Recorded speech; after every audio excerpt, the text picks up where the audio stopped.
And for those who don't realize, I'm on assignment right now, so that is the reason why I am in my car right now and taking this journey down to Maryland. So that's Right, pretty right. much it, man. How you doing, bro? Hey, look, every day above ground is a good day. You know what I'm saying? Amen. Amen. Amen. Say that. I don't think no one heard you. Say that one more time. Every day above ground is a good day. For sure. Absolutely. For sure. Absolutely. For Hey, sure. For sure. first and foremost, make sure you be safe out there on that road because, Yes, sir. people Well, the crazy out rain's there these days. yeah. The rain has subsided. Luckily, because when I left from work around 5 o'clock, it was a little bit darker than what it is, right now. Let me try to see if I can show everybody what's going on. This is what it looks like. It's all cloudy out here. It was a lot darker than Gotcha. than what it was. So Gotcha. I hope it's not another. I was hoping that it was not another repeat of what happened weeks ago. When When the Jersey was hurricane pretty came much through? flooded. Yeah, Yeah. that was no joke. That was no joke. But thank you so much, my brother. I really, really appreciate that. Hey, And not a problem, bro. but hey, I know it's off topic, but I can tell you this much: there's storm clouds in Philly. That's for sure. Yeah, There are storm clouds in Philadelphia. that's self-destruction right there. That's That's a song back in the day. So for those of you yeah. that don't know, that's young, I need for you to go ahead and Google the song Self-Destruction with the all-star cast that sang the song. Go ahead. Yes, exactly. Get some of that. You know what I'm saying? Exactly. Because I mean, that song right there was quintessential to hip hop. That No was doubt. quintessential to hip hop because No you had a doubt. whole bunch of people on there. But we're not talking about that. We are talking about our New York Knicks, and we got some stuff to talk about. Mainly because the season, media day, and everything is starting next week, That's a fact. next Wednesday. So we have a lot to get into. One of the first things that I want to talk about was we got a really good head coach. Okay. I'm gonna let you finish before I go. Go ahead. Okay, we have a really good head coach compared to in Tom Thibodeau. He got us to a 41 and what were our losses last year? 41. We were 41 and what?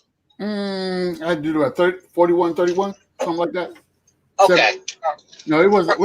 Yeah. 72 game season. 41, 31. Yeah.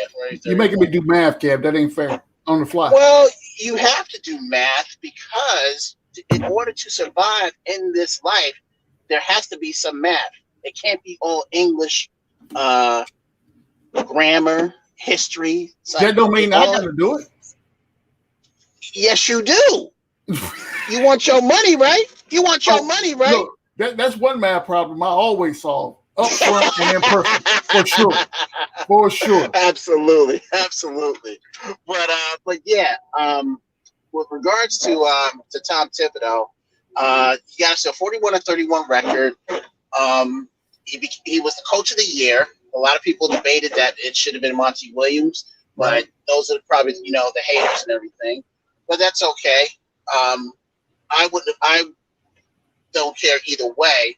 But I think that Tibbs did just a little bit more than what Monty Williams did, even though Monty took them to the NBA Finals. But there's going to be a whole bunch of chances for Monty to get Coach of the Year. But we have our Coach of the Year, and I think that he's going to bring this group of Knicks even further because he had very little talent.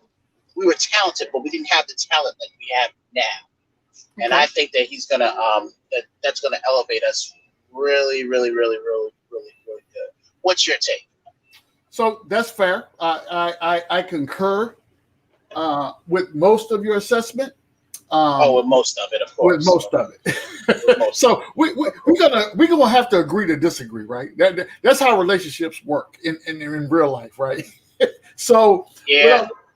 What I would tell you is this: I believe Tibbs was brought here for a specific purpose. And I think last season he fulfilled that purpose.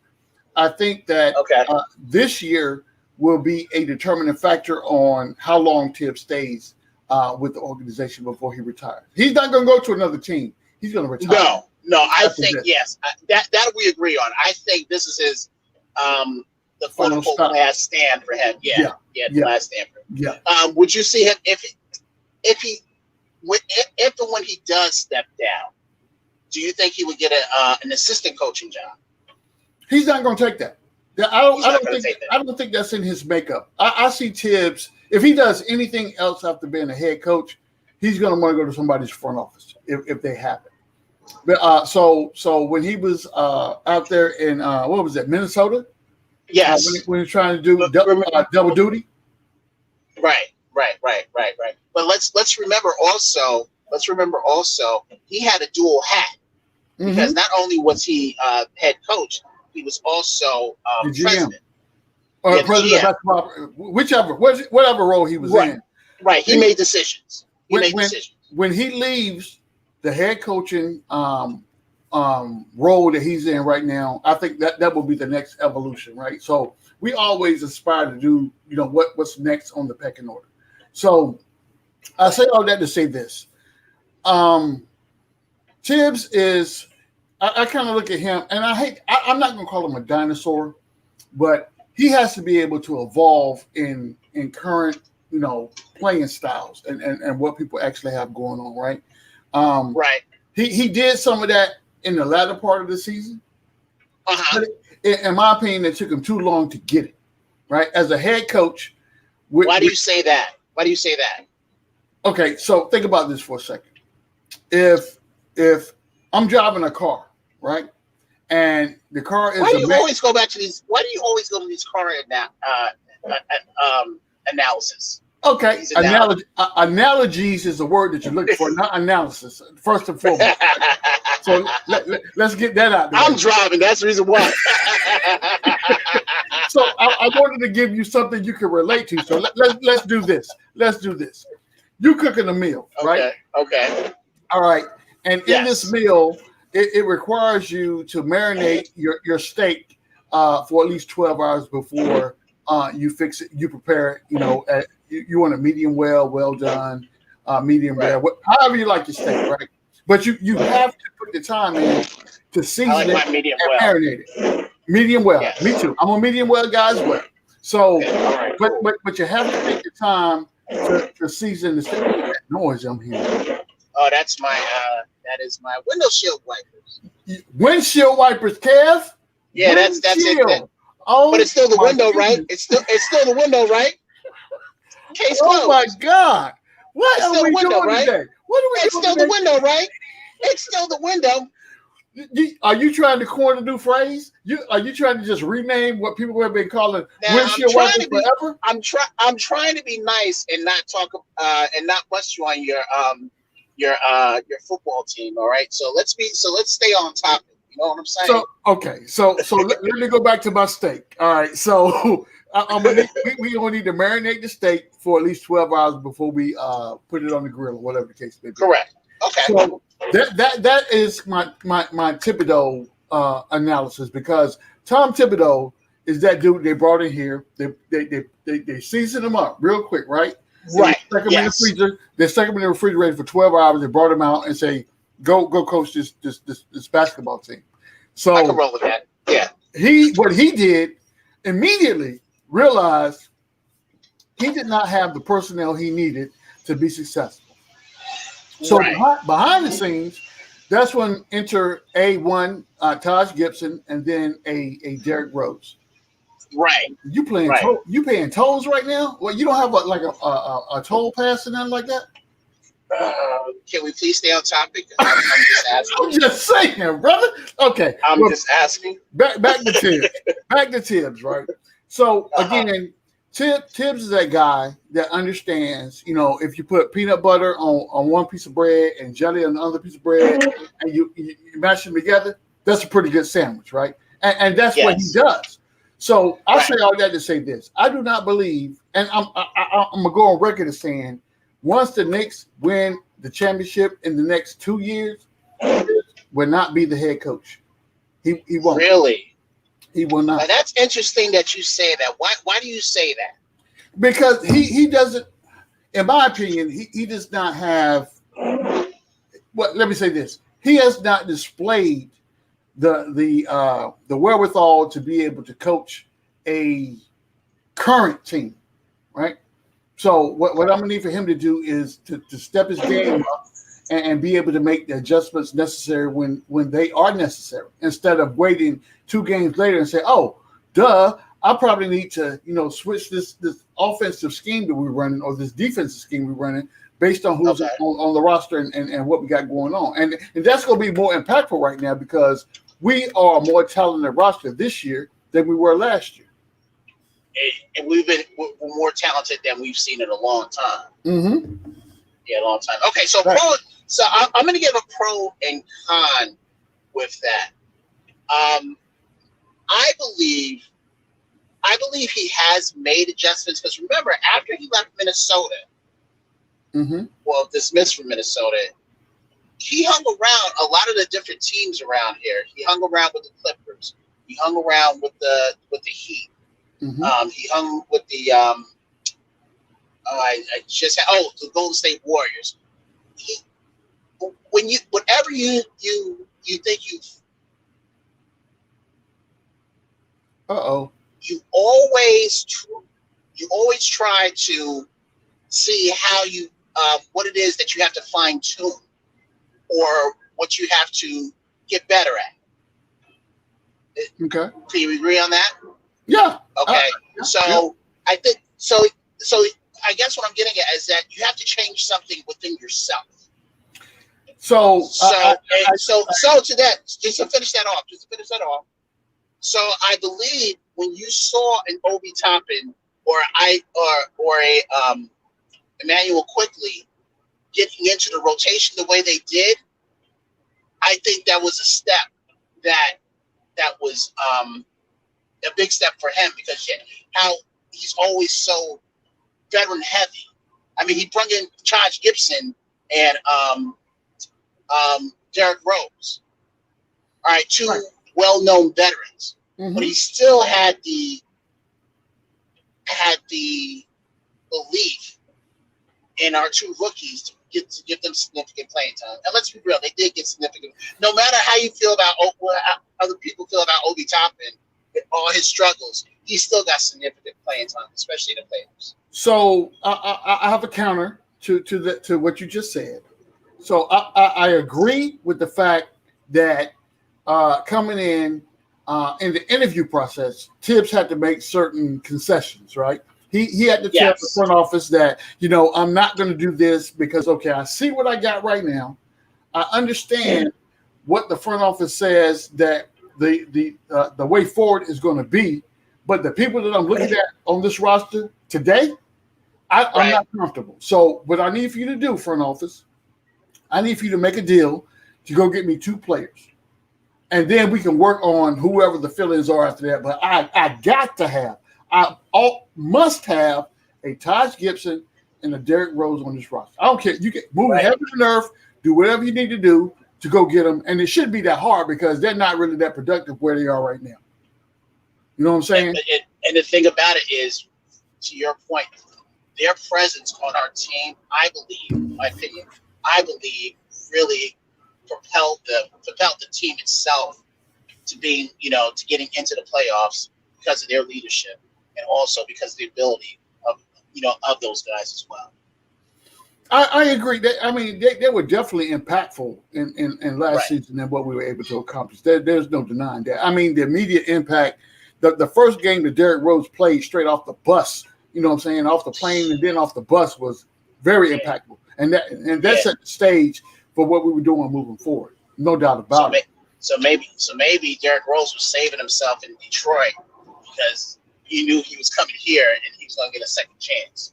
So I have to believe in my heart of hearts, right? When things happen like this, none of this is happenstance, right? So I got to believe that once Thibodeau got the phone call from New York and said, hey, come in for this interview, the very next phone call that was made was to Derrick Rose. Hey, check this out. I got this interview with the Knicks. Would you be interested in coming and joining the team if I get the head coaching job? And Rose like, yeah, I don't like being here in Detroit. I ain't got nothing here. Yeah. Once you get the gig, let the front office know I'm willing to come, and then get with my agent, and we can discuss the terms of what we're doing. So at the end of the day, I mean, it's business for those guys, right? Yes. But yes, absolutely. At the same time, when we talk about a Tibbs is only as good as the players that are surrounding him that buy into his scheme. So we're talking about, and we're going to get to this later on in the show, right? But when you start talking about these young players don't really vibe well with that old school coaching mentality. You know what I'm saying? And we've seen it time and time again. I totally agree with you. Yeah. I totally agree. And that's why I say, and this is how we bring it full circle. That's why I say when the Knicks win the championship, Tibbs will not be the head coach. Point blank period. It's not going to be that. So, and I guess we can also say with that, to your point, that the guys he has on his coaching staff, Kenny Payne and Johnny Bryant, I heard from people, from Knicks fans, that everyone is on the consensus that Johnny Bryant's the next person to take him there. He better Why do you say that? So you got to go back and this is what people don't see, right? Because we're not privy to practices, we're not privy to training camps or anything like that. So you got to go off of word of mouth, right?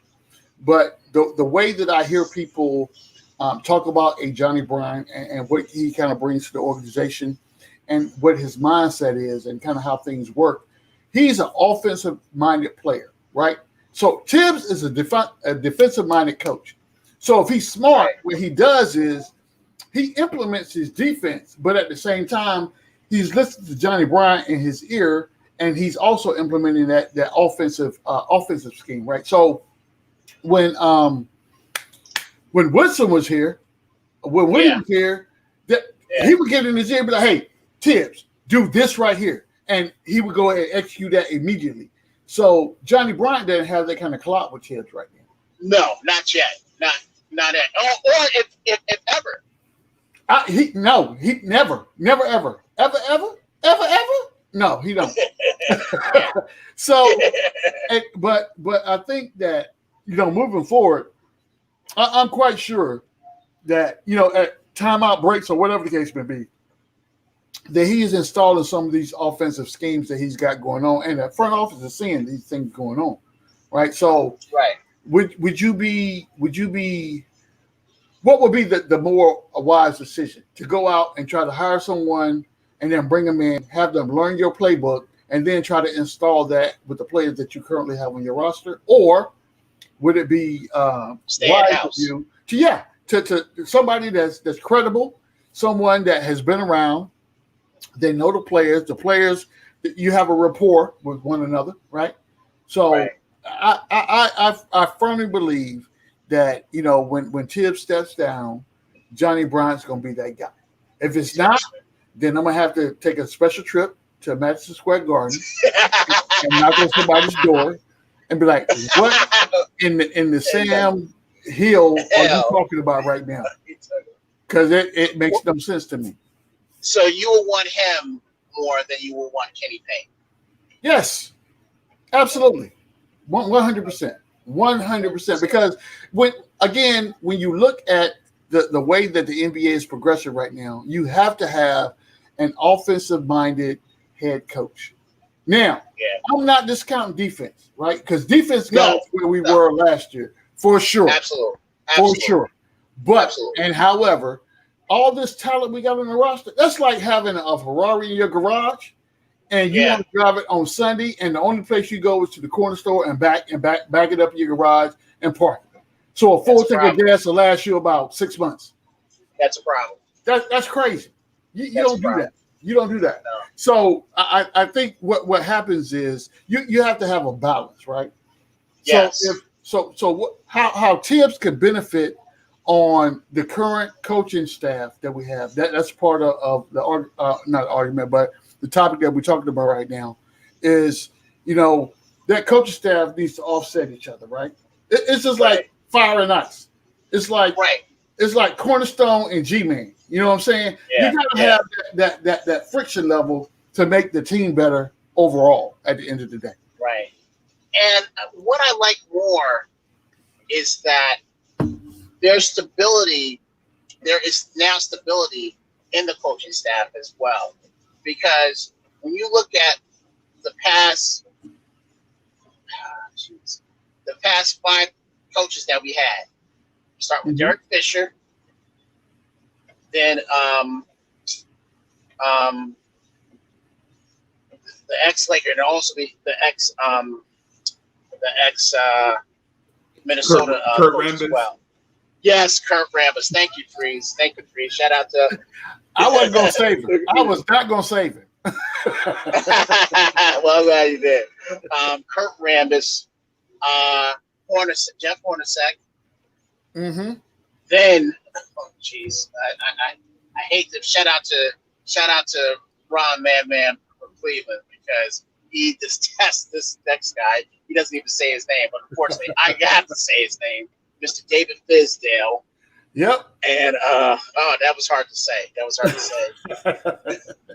And then Mike Miller. So that's 6 coaches right there that made the franchise really unstable.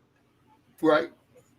So, and then you bring Tibbs in, who has, I won't say instant success, because he had to work at it in the beginning, but eventually got us to where we can truly build on what we did. You know, with us getting to the fourth spot in the playoffs, fourth seed in the playoffs, we can now build on that. Right. And his coaching staff is still intact. The only one that we really lost was Woodson. Right. That was it. And that was a big loss. That was huge. I think. You think it was a big loss? Why do you say that? Because so when you don't have, so if I didn't have Cornerstone Kev in my ear right now, then I could go off on a tangent and be talking just crazy. But you need somebody to center you, right? You need somebody to help center your energy. So where you have the yin and the yang, is what it all boils down to, right? You need that center energy to make everything come to fruition. So when you remove a Woody from the equation, then you rely on you become a defensive team day one, because I don't have that person in my ear saying, "Hey, check this out." In conjunction with this defense that you're running, if you ran this offensive scheme, we would be a much better basketball team. But when you don't have that, you're missing that. So that's why I say that even though we were successful in the past this past season, I think that we could have gone a lot further in with games like against Atlanta, because that we were not an offensive basketball team at that point. What we were doing is we were playing defense. Our whole mindset was around trying to stop the road runner, Mr. Meet Me. Right? Yes. So and when you don't use the tool, and we didn't have a lot of tools, but you get back to Julius. And that's been my whole thing as well. Yeah, that's been my whole take as well. He didn't use his resources. A la Frank, a la Kevin Knox. Even if Kevin Knox isn't as good on defense defensively, he still would have got you some points. He still would have gotten those open threes. Yeah, I agree. I mean, it's one of those things that, at the end of the day, last season was a learning experience. And what I'm interested to see this year is, where do we go from there? How do we grow and progress? We cannot regress, because I'm telling you right now, if we regress, Thibodeau's tenure is going to come quicker than what I'm thinking it is right now. So he can't afford to regress. So no, not at all. When your people are listening to this podcast, because I know everyone in the world watches the Pod Couple on Thursday at 6:30. You know what I'm saying? Eastern Standard Time. They do that. So what I would say is this: listen to Johnny Bryant. Open up your ears. Come off your ego a little bit. We all understand, what your resume is, where you've been, what you've done. Great. I give you those kudos, right? But like Janet Jackson says, what have you done for me lately? That's history. That's history. Right. We're not in school right now to talk about a history of where you came from and what you've accomplished. So I need for him to be productive this year for sure. It's amazing that you just said that. What have you done for me lately? Because you also look like, let's say, out of Miami Heat, Spoelstra's been there for a long time behind the scenes, and then as a head coach. Yep. Won two championships, but in recent years, I mean, he did get him in the bubble. He did get him to the championship there, but his reputation is so much that the "what have you done for me lately" sometimes doesn't apply because he's well respected. So respect only gets you so far, because at the end of the day, it's going to be about wins and losses. So I can have all the respect in the world for you, right? But if I'm paying you to do a job and you are subpar in performance, guess what's going to happen? Yeah. I'm going to bring you in the office. I'm going to say, Kev, I love you like a play cousin, but guess what? Your performance is not where it needs to be. I could call your Aunt Gladys and see if she got something for you, but brother, you got to go. You know what I'm saying? No hard feelings, but you got to go because you know what to do. Okay, so I'll give you one more coach, and then we'll go to our next thing. To our next topic. Do you think that it's wearing on Nick Nurse, coach of the Toronto Raptors, even though he did get them a championship? No, because there's a talent disparity in the two teams, right? So when you look at what's going on in Toronto versus what's going on in New York, it's totally different. So name me the superstar player or the all-star player that the Toronto Raptors have right now. None. Exactly. None. Exactly. I mean, as much as I always try to bring up Pascal Siakam in a lot of our debates and everything, but he's no superstar. Right. I'm with you. He's no superstar. I 100%. Mean, if anything, the heart and soul of that team was Kyle Lowry, and now he's gone. He's playing for he's with Miami, right? Yeah, I think he did go to Miami. I'm not sure where he went to. So, right. I generally don't follow players that have nothing to do with the Knicks. Right. Well, of course. I'm special. Exactly. Right? I'm with you on that as well. Okay, so moving right along. Oh, salute to the chat. I can't see who's in the chat right now. Well, let me help you out, Kev. Let me help you out. Help me out. Salute. Q Falcon, salute. Sam Holt, salute. Eric Sorrell, salute. We got Wayne Peterson in the building, salute. Lonnie Williams, salute. Oh, we got my man YL in the building. Salute, my brother. That's my man. My man, Worldwide L. What do you make it? We got Project Nerd in the building. Heck, salute. Thanks for coming through. Hector, we got to talk, man. We got to talk big time. We got Sam Mears in the building. Salute. Otherwise in the building. Salute. What about your nemesis, Mr. Costello? Is he in there? He ain't showed up yet. I'm sure he can come through. He has not showed up yet. But first and foremost, let me give a shout out to the mods that's up in here right now. Keeping us free of the trolls and things of that nature. We appreciate your efforts. And we couldn't do this team without you. This is a team effort. You know what I'm saying? Yes, this is all team effort. We love you, Julius. We love you. We keep saying that to the cows come home and everything. And, no doubt. Yeah, absolutely. So now our next topic. Go ahead. No, I was about to cue it up, right? So you wanted to talk about the bench. So I'm gonna tell you this, Kev. I'm gonna tell you this. So I happen to be, in cyberspace in one evening after my power came back on after the storm passed by, and I heard you talking about a certain rookie that you want to see this rookie get some burn. I'm gonna let you talk about it, but Well, that's late. Well, that's later on. That's later on. So we can talk about the bench. Let's just talk about the bench in general. All right.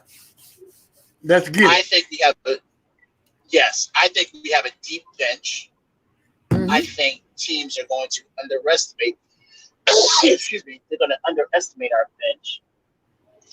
Our bench is going to marvel what our starters do. When you look at Norms Noel, when you look at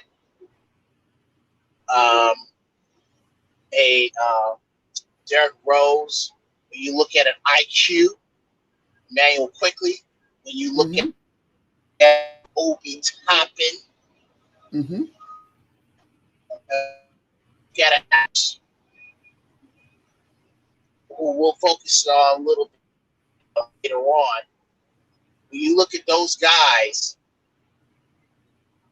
that very potent. And then when you try, and if Glenn and Kevin Knox in there,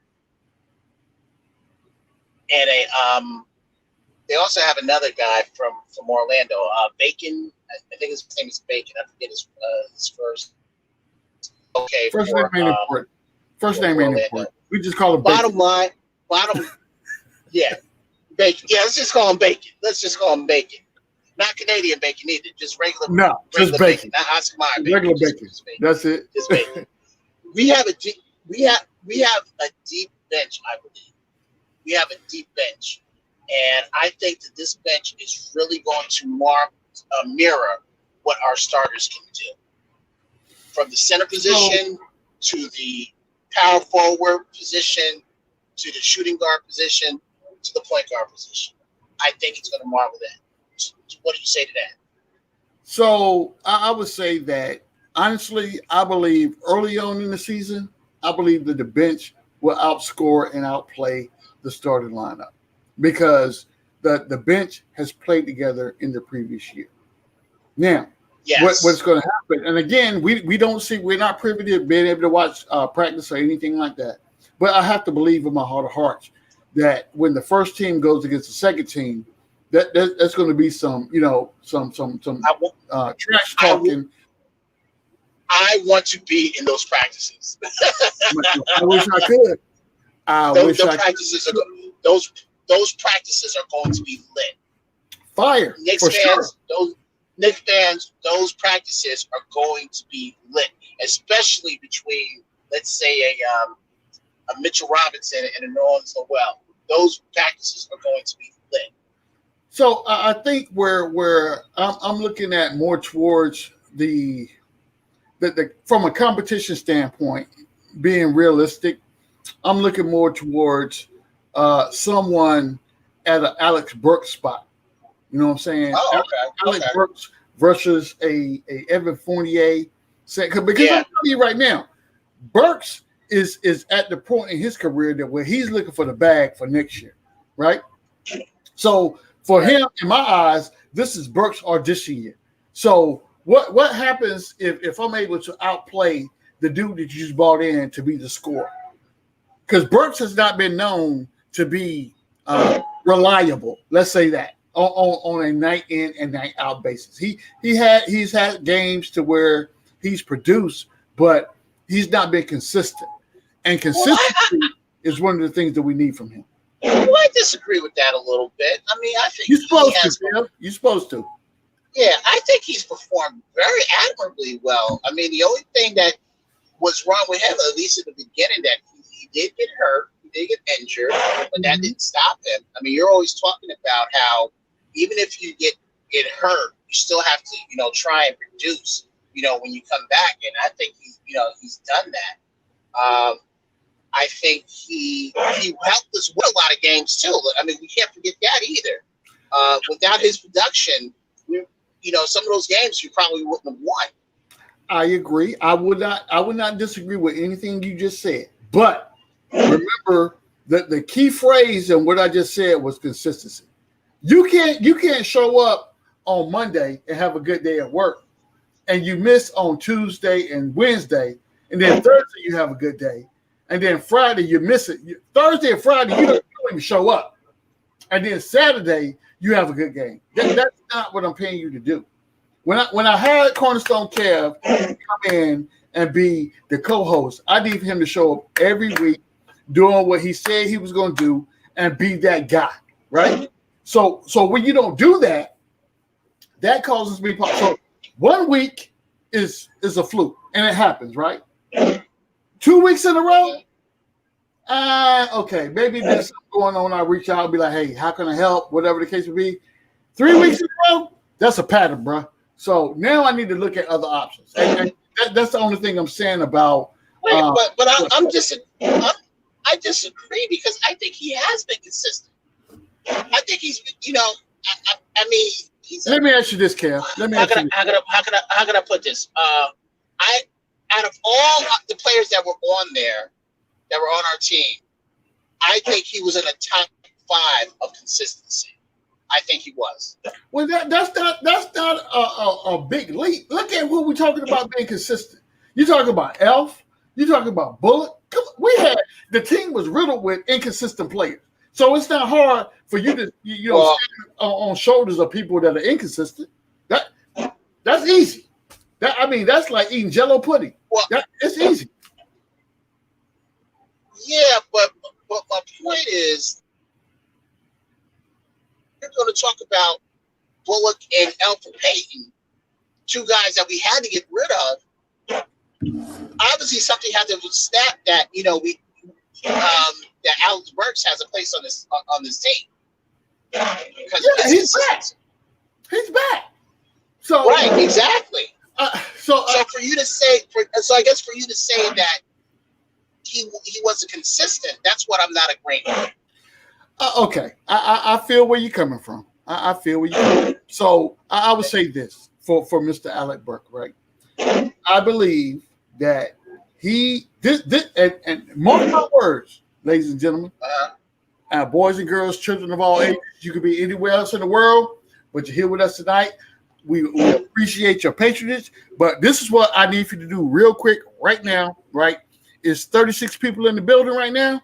We only got 22 likes, so we need likes to match the people in the building. You know what I'm saying?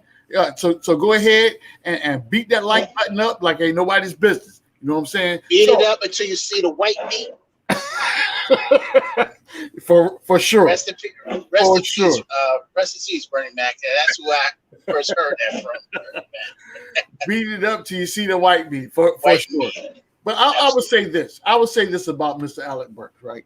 I believe that he will be beneficial to that second squad this year because he's playing for his next contract.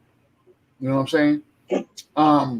And he's familiar with what the Knicks got going on right now, so it's not a stretch. Okay.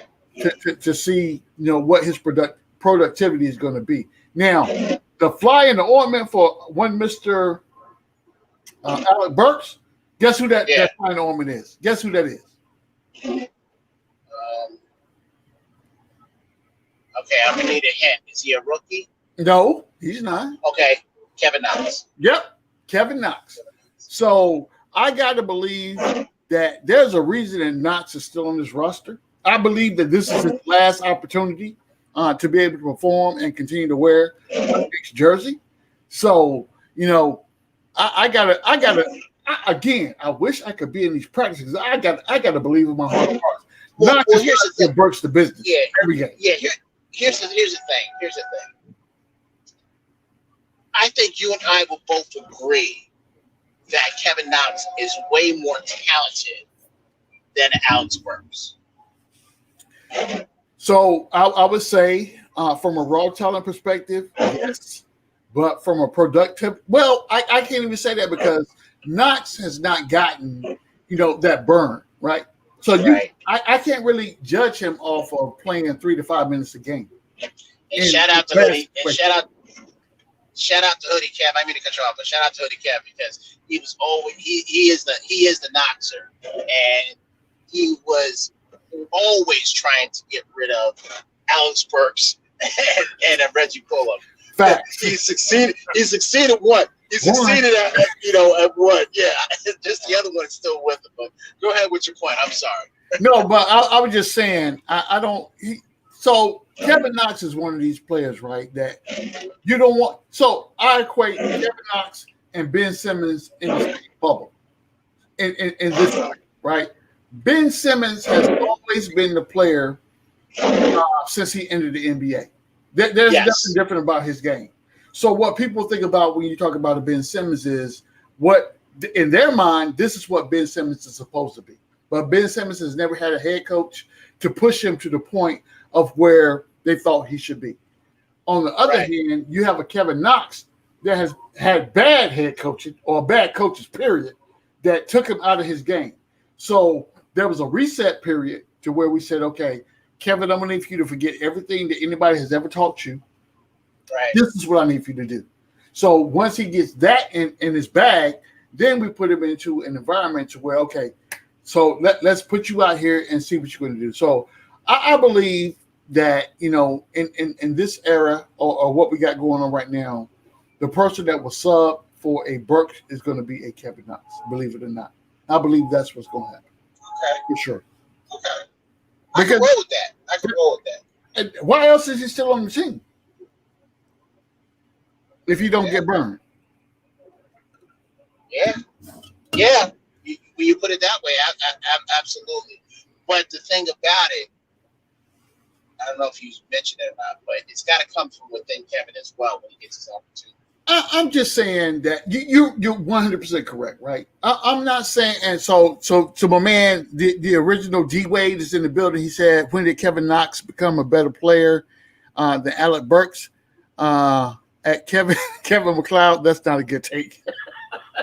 Oh, jeez. Yeah, that's not a good take. That's not a good take at all. I would say this. I'm not saying so. I would say that Burks has had more opportunities to be on the floor in pressure situations than Kevin Knox. So saying all that to say that Knox probably not earned the opportunity to be on the floor in critical situations. I get it. But I would also say this. We have not seen Kevin Knox in a setting to where he's played legitimate minutes, right? When is the last time that Knox been on the court rookie season? His rookie season. Well, you know, his rookie season. I would say this, right? And say Nick for Life says salute Otherwise Cornerstone Kev, aka Star Child, G-Man for Life, Delano Steele, Sam Mears, Tricky Nicky, DSJ, my man. Project Nerd, Sam Holt, and Nick's Nation. So once again, ladies and gentlemen, boys and girls, children of all ages, thank you for coming through, showing your support. Thank you, brothers. We love everything. We wouldn't be doing this thing if it weren't for you guys, right? This is not at all. People, you know what I'm saying? Well, here's the thing: people calamity for us. They wanted us. They wanted us to get our own show. And they drug me in here kicking and screaming because in order for me to get here next to this dude right here. Oh yes, I do not like him, people. I do not like him. I do not like him. Not even almost. I'm just saying. It's all good. Yeah, all good. So moving right along. So we both agree that I think the bench is going to be now. All right, let's do this. I'm gonna name you 5 teams, and I want the chat. I'll do 3 for the Eastern Conference and 2 for the Western Conference. Okay. And I want not only you, but I want the chat to give a thumbs up or a thumbs down if you think that our bench is better than that team. Okay, this is gonna be easy. Let's just go right off the back. Yeah. Let's do Brooklyn. We have a better bench than Brooklyn, hands down. That's not even a stretch. Definitely, we have a better bench. What's the chat saying right now? They're still on the Knox. I hope Knox shows up this season, or else he's gone. Man, child, I agree 100%. Yeah, if Knox don't show up this year, he's definitely gone for sure. Okay, all right. So as soon as the results for the you see him for Brooklyn, let me know. So, of course, Sherman M is going to say no. I expected that from Sherman L. Oh, of course. He's the anti-Nick anyway. Yeah. Worldwide L says yes. LOI says Manchild. He needs his do. He said he needs his do-rag. I'm talking about Kevin Knox. Okay. All right. No doubt. Okay. All right. So that's one. So that's one. Philly. Yes. Who you don't even know? Name me 2 players on Philly's bench right now. Shake. Gildress. Is it Gildress? I don't know. I don't follow. No. You know his name? Shake Milton. Oh yeah. Because he torched us at the Garden. Yeah. No. Okay. Mm-mm. All right. Now I'm going to really put you on the spot. Miami. You're not putting me on the spot. Our bench is better than Miami. Really? Yes. Absolutely. 100%. This is what people tend to forget, right? Chemistry matters. Number one, chemistry matters. These guys played together last season. So I don't care if you brought in a free agent from Egypt, whatever the case may be, and you added him to your equation. Now, he may on paper it may look good, but in real life, in the locker room, he don't get along with the point guard.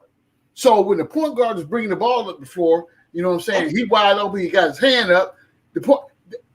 Case in point, Alfred Payton looking off RJ. I saw it firsthand.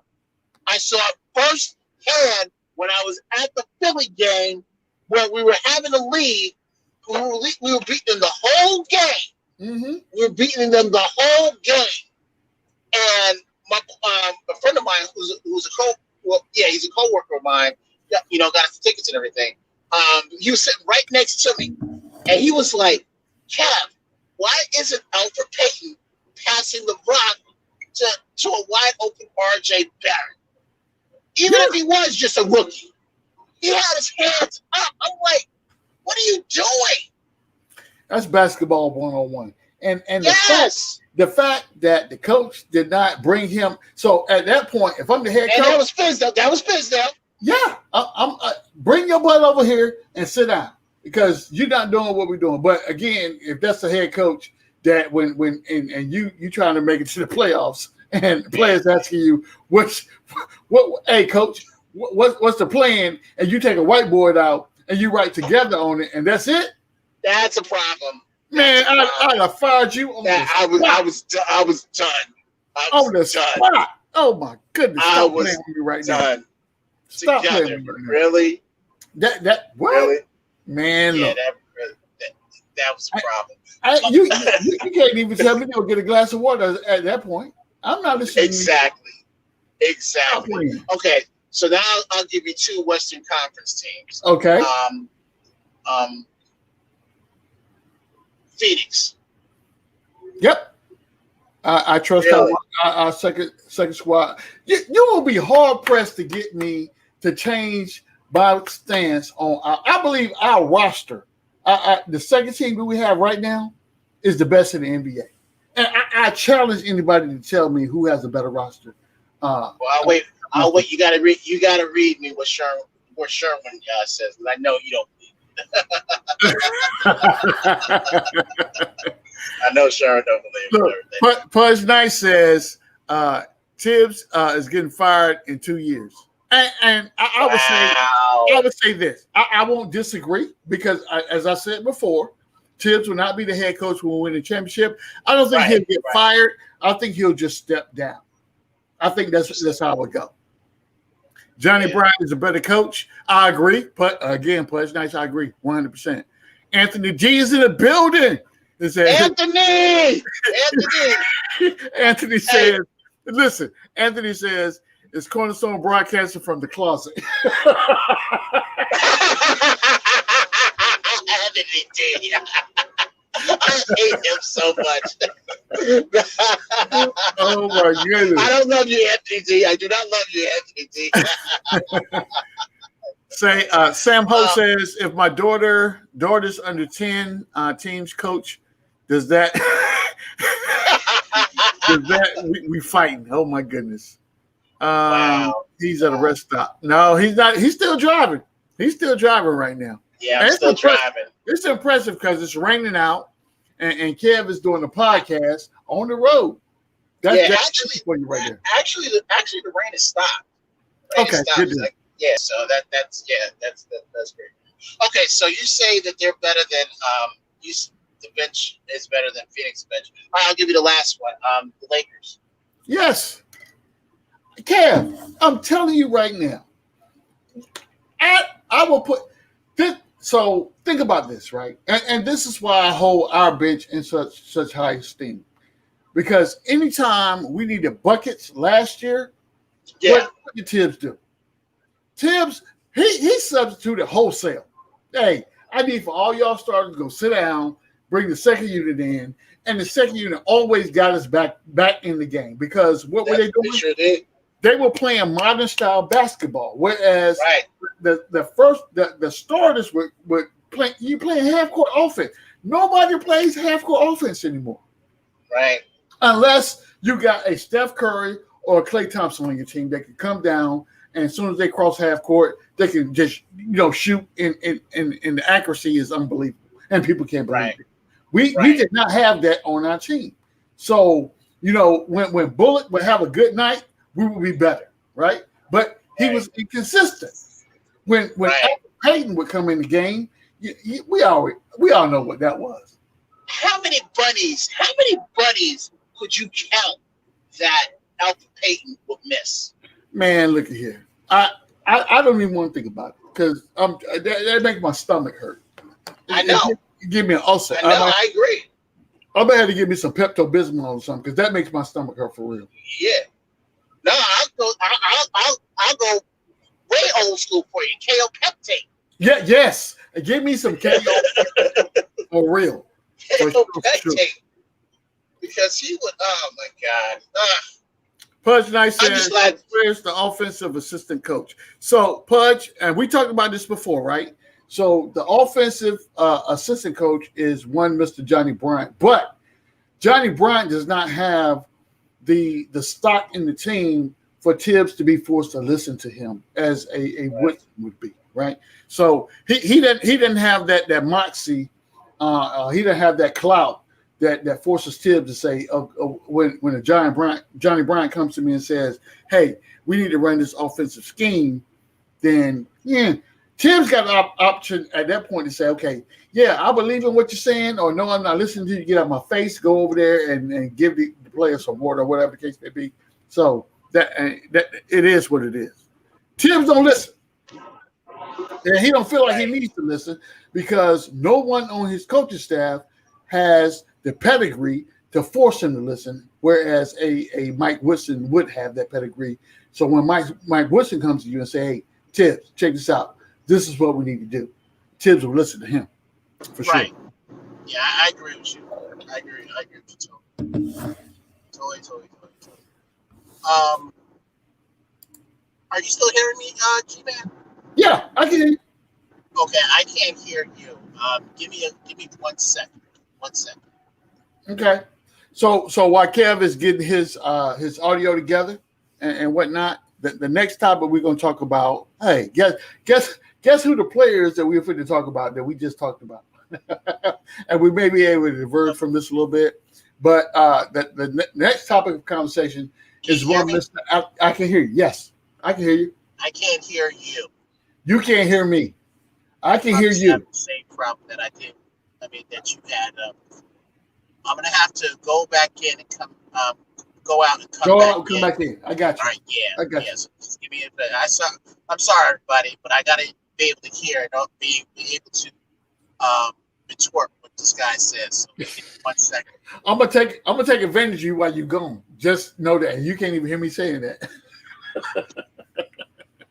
So one of the things that the next topic of conversation we're supposed to talk about is one Mr. Alec Burks. And I'm not going to beat a dead horse to death because I believe in my heart of hearts that Alec Burks is truly playing for his next contract right now. That's what's really going on. He is auditioning for his next team. Now, I would say this for one, Mr. Alec Burks. Thank you for your contributions last season. But if you can't reproduce what you did last season, this season, I really don't need you, brother. You know what I'm saying? That's all I'm going to say. If I'm paying for a service, I expect for that service to be performed every day, all day. And I think that he will do that because, again, what he does this year is going to perpetuate the offers that he gets next year. So we'll see what happens with Mr. Alec Burks. But again, what I would like to see happen is one Mr. Kevin Knox up in Alec Burks' grill and take his position. That's what I would like to see. And that would tell you a lot about a Kevin Knox and those Kevin Knox fans that are out there. So we'll see what happens. We'll see what transpires. I'm still having a little problem with the audio. You can't hear me? With the volume. Can you hear me? So I can't even hear you. You can hear me? I can barely hear you. Barely? Turn your volume up, Kev. Hold on one second. Turn your volume up. Turn your volume up. Hold on 1 second. Let's try it again. You want me to jump in right here? I mean, I can jump in right here. I was waiting. I was waiting. Right here if you want me to. I was waiting. Kev, you want me to take you down off the thing, Kev? Ladies and gentlemen. See, here we go. I knew it was coming. So, Freezy, you secretly, quietly want to be a part of the podcast. You want to do the back? Are we getting matching tattoos? Yeah, no, I don't get tattoos. I got this thing about needles, bro. I don't like needles at all. I have no tattoos nowhere on my body. Yeah, me either. Stop playing, Freezy. Look, you got a tattoo to describe everything you're doing from Monday to Friday. Stop playing. Hey, Kev, you good? He can't hear. Hold on, guys. He can't hear. Hold on. He got stopped by the police. You see him? All right, I'm gonna move it. Hey, Kev, when you ready, just cue me, Kev. All right, so yeah. So I'm not going to spend a lot of time talking about Alec Burks, right? Because we already beat Alec Burks enough, right? So what I would say is this: I would say that at the end of the day, what happens or what's going to happen is this is an opportunity for one Mr. Kevin Knox to come in and solidify his position with the franchise and prove that he deserves to be here. At the end of the day, that's what it's all about with Mr. Alec Burks. So I'm gonna jump right to the next topic when we talk about which rookie has a chance to crack the rotation. And I know what Kev's going to say. He's going to say Deuce, right? I'm going to say none. And I will say that because unless someone is injured, this roster is solidified right now. Think about what we're talking about. Your starting five is composed of Kemba Walker, Evan Fournier, R.J. Barrett, Julius Randle, and Mitchell Robinson. That's your starting five, right? That's your starting five. Coming off the bench, you have Derrick Rose, you have Emmanuel Quickly, you have Obi Toppin, you have Alec Burks, and Nerlens Noel. So unless somebody gets injured and can't play, why would you mess that up? What in your mind, right? and you got to take your feelings out about, I like this player, I like that player. I'm an Obi Toppin fan, right? But I'm telling you right now, he belongs in the position that he's in, backing up Julius Randle. There's no one on this team right now that would be a better replacement for Julius Randle. Now, in a pinch, if Obi goes down and he can't replace Julius Randle, you could supplement him with a Taj Gibson, but that would not be my first choice. Not even almost. When you got a Alec Burks that may go down, you can substitute a Kevin Knox in there, but Knox is see. I can always count on my co-host to do something outside of the norm. Kev, Freezy about to take your spot, bro. I'm telling you. Hey, he disappeared. He disappeared. But listen, this is the thing I wanted to talk to you about, man. First of all, man, I'm sick as a dog. I don't know if y'all can tell or not, man, but my voice is good, man. Listen, but the topics were so dope. I did want to jump in and not really take Cornerstone Kev's spot, but if it's up for grabs. Look, if GI in the building, I can hear him. I can hear him in my ear right now. Yeah. For sure. Hey, if Cornerstone Kev's spot is up for grabs, I'm just saying I could touch up the resume and pull out the interview suit if you'd like. You know what I mean? That ain't even necessary. So the things that y'all are talking about, man, is dope, and that y'all touched on the surface of them, and unfortunately for Kev having tech issues, y'all wasn't able to like do a deep dive into each one of them. But I will say this: when you talk about starting lineup and bench roles, I think we should look more deep into why certain guys are starters, how they'll be used as starters, do they complement each other as starters, and if they complement each other in a certain way, right? If they complement each other in a certain way, how many group minutes do they play together before you start bringing in other high usage players like Derrick Rose, like Emmanuel Quickly, like Alec Burks? The deal, in my opinion, if you go with a Kemba, RJ, Fournier, Randle, Mitch, eventually you'll want to get Derrick Rose some minutes with those other four in the spot of Kemba also, right? Now, how do you do that? Do you just sit Kemba every third game? Do you do it in the game itself? Or is it a thing that you play them together? You know what I mean? Right. Do you play Kemba off the ball some?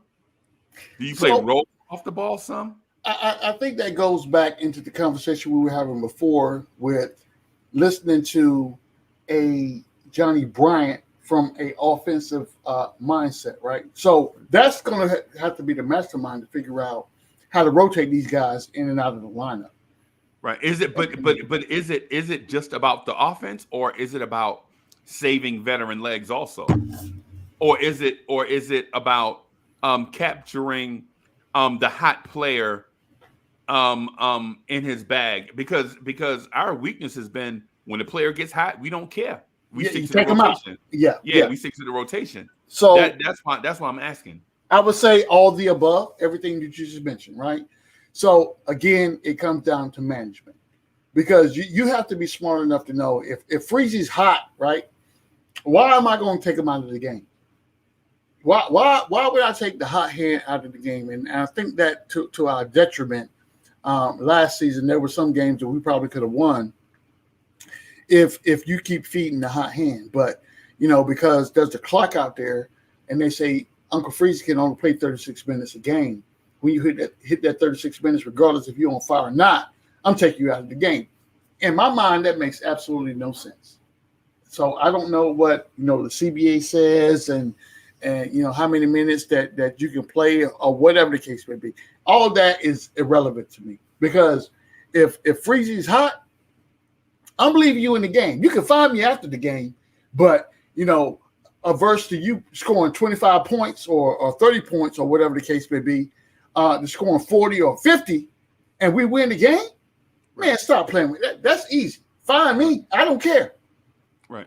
And to your point though, I think what has happened in the past is teams that lose and have a lack of chemistry, sometimes gets in this weird space of when a guy is hot, let him get hot, and everybody else just stand around. Yep. And so if you remember back to the Carmelo years, there were games where Carmelo felt like he was hot, and the rest of the team was basically stand-arounders. Yeah, you know what I'm saying? Do nothing. Wait for him to shoot. Yeah.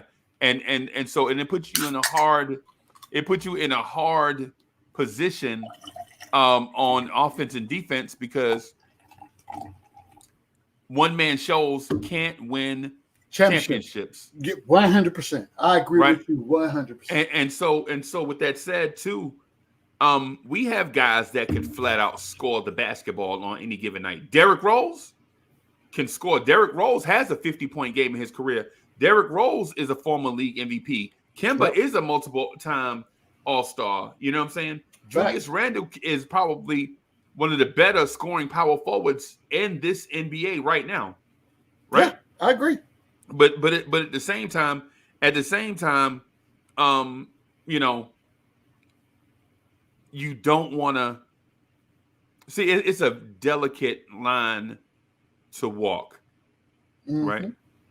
Because when guys get hot, you want to take advantage of them being hot, but at the same time, you don't want to turn it into a Alex English scoring machine type thing, right? Or a Dominique Wilkins scoring machine type thing, or a George Gervin scoring machine type thing.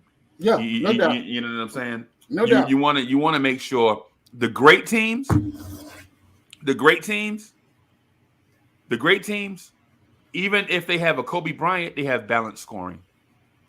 Right? Yeah. The great teams, even when they had a Kobe Bryant, Shaq kept gravity towards that team. Right? Facts. Even when Kobe Bryant was without Shaq in the 2 championships they won with Pau Gasol, Robert Horry, Derek Fisher, and others. You remember Derek Fisher hitting major clutch shots to save that franchise's playoff run. Right? Yeah, no doubt. So I do understand where you're coming from with that, but at the same time, you know, you still would like, if a Julius Randle is hot, go to Julius. But Julius, if you're not hot, man, pass the ball. Yeah. And I think that is where I believe that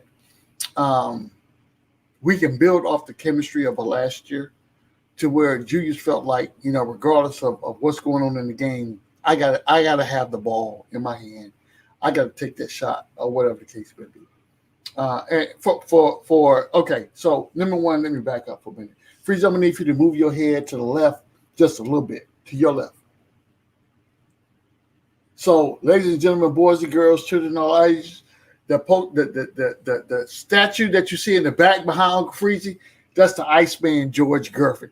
That is Iceman cometh. Boy, look, that's history right there. Oh, that's fire. That is fire for sure. Man, look at here. But anyway, okay, let me back on topic. I don't want to get distracted, right?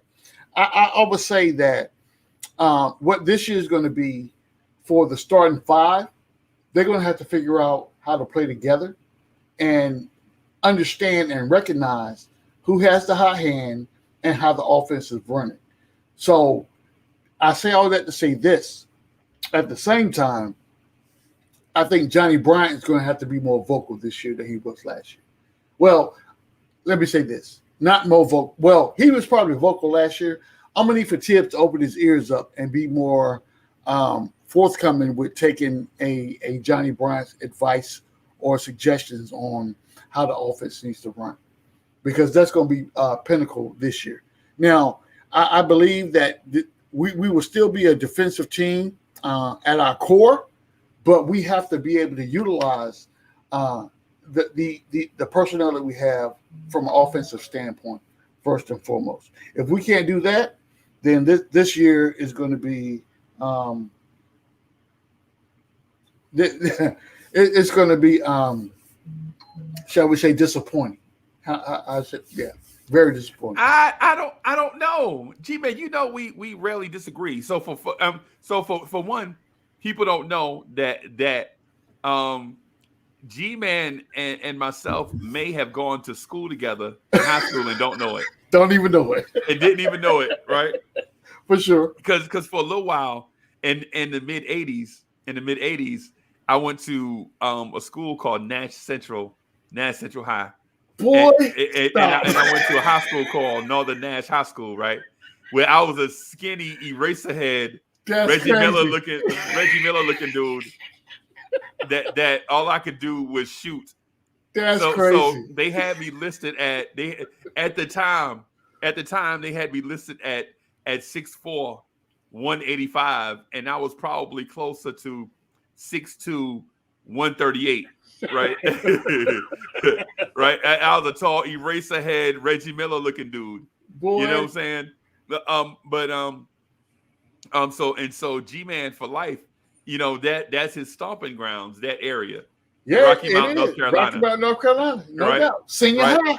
Yeah. And so as a skinny box top, very mouthy. When I say Reggie Miller, bro, I mean Reggie Miller in attitude, not in shooting ability. I got right? you. And physical look. Yeah, I wasn't as good as Reggie Miller. I don't get on here and pretend to be something I'm not.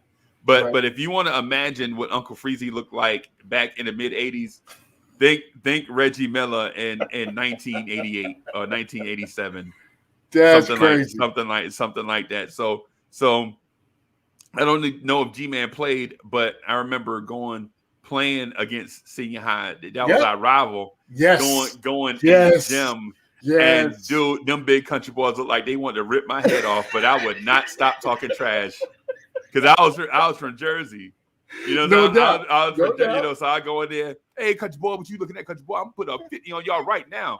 Coach better take me out at the half because he'll take me out the half. I'm going for 70.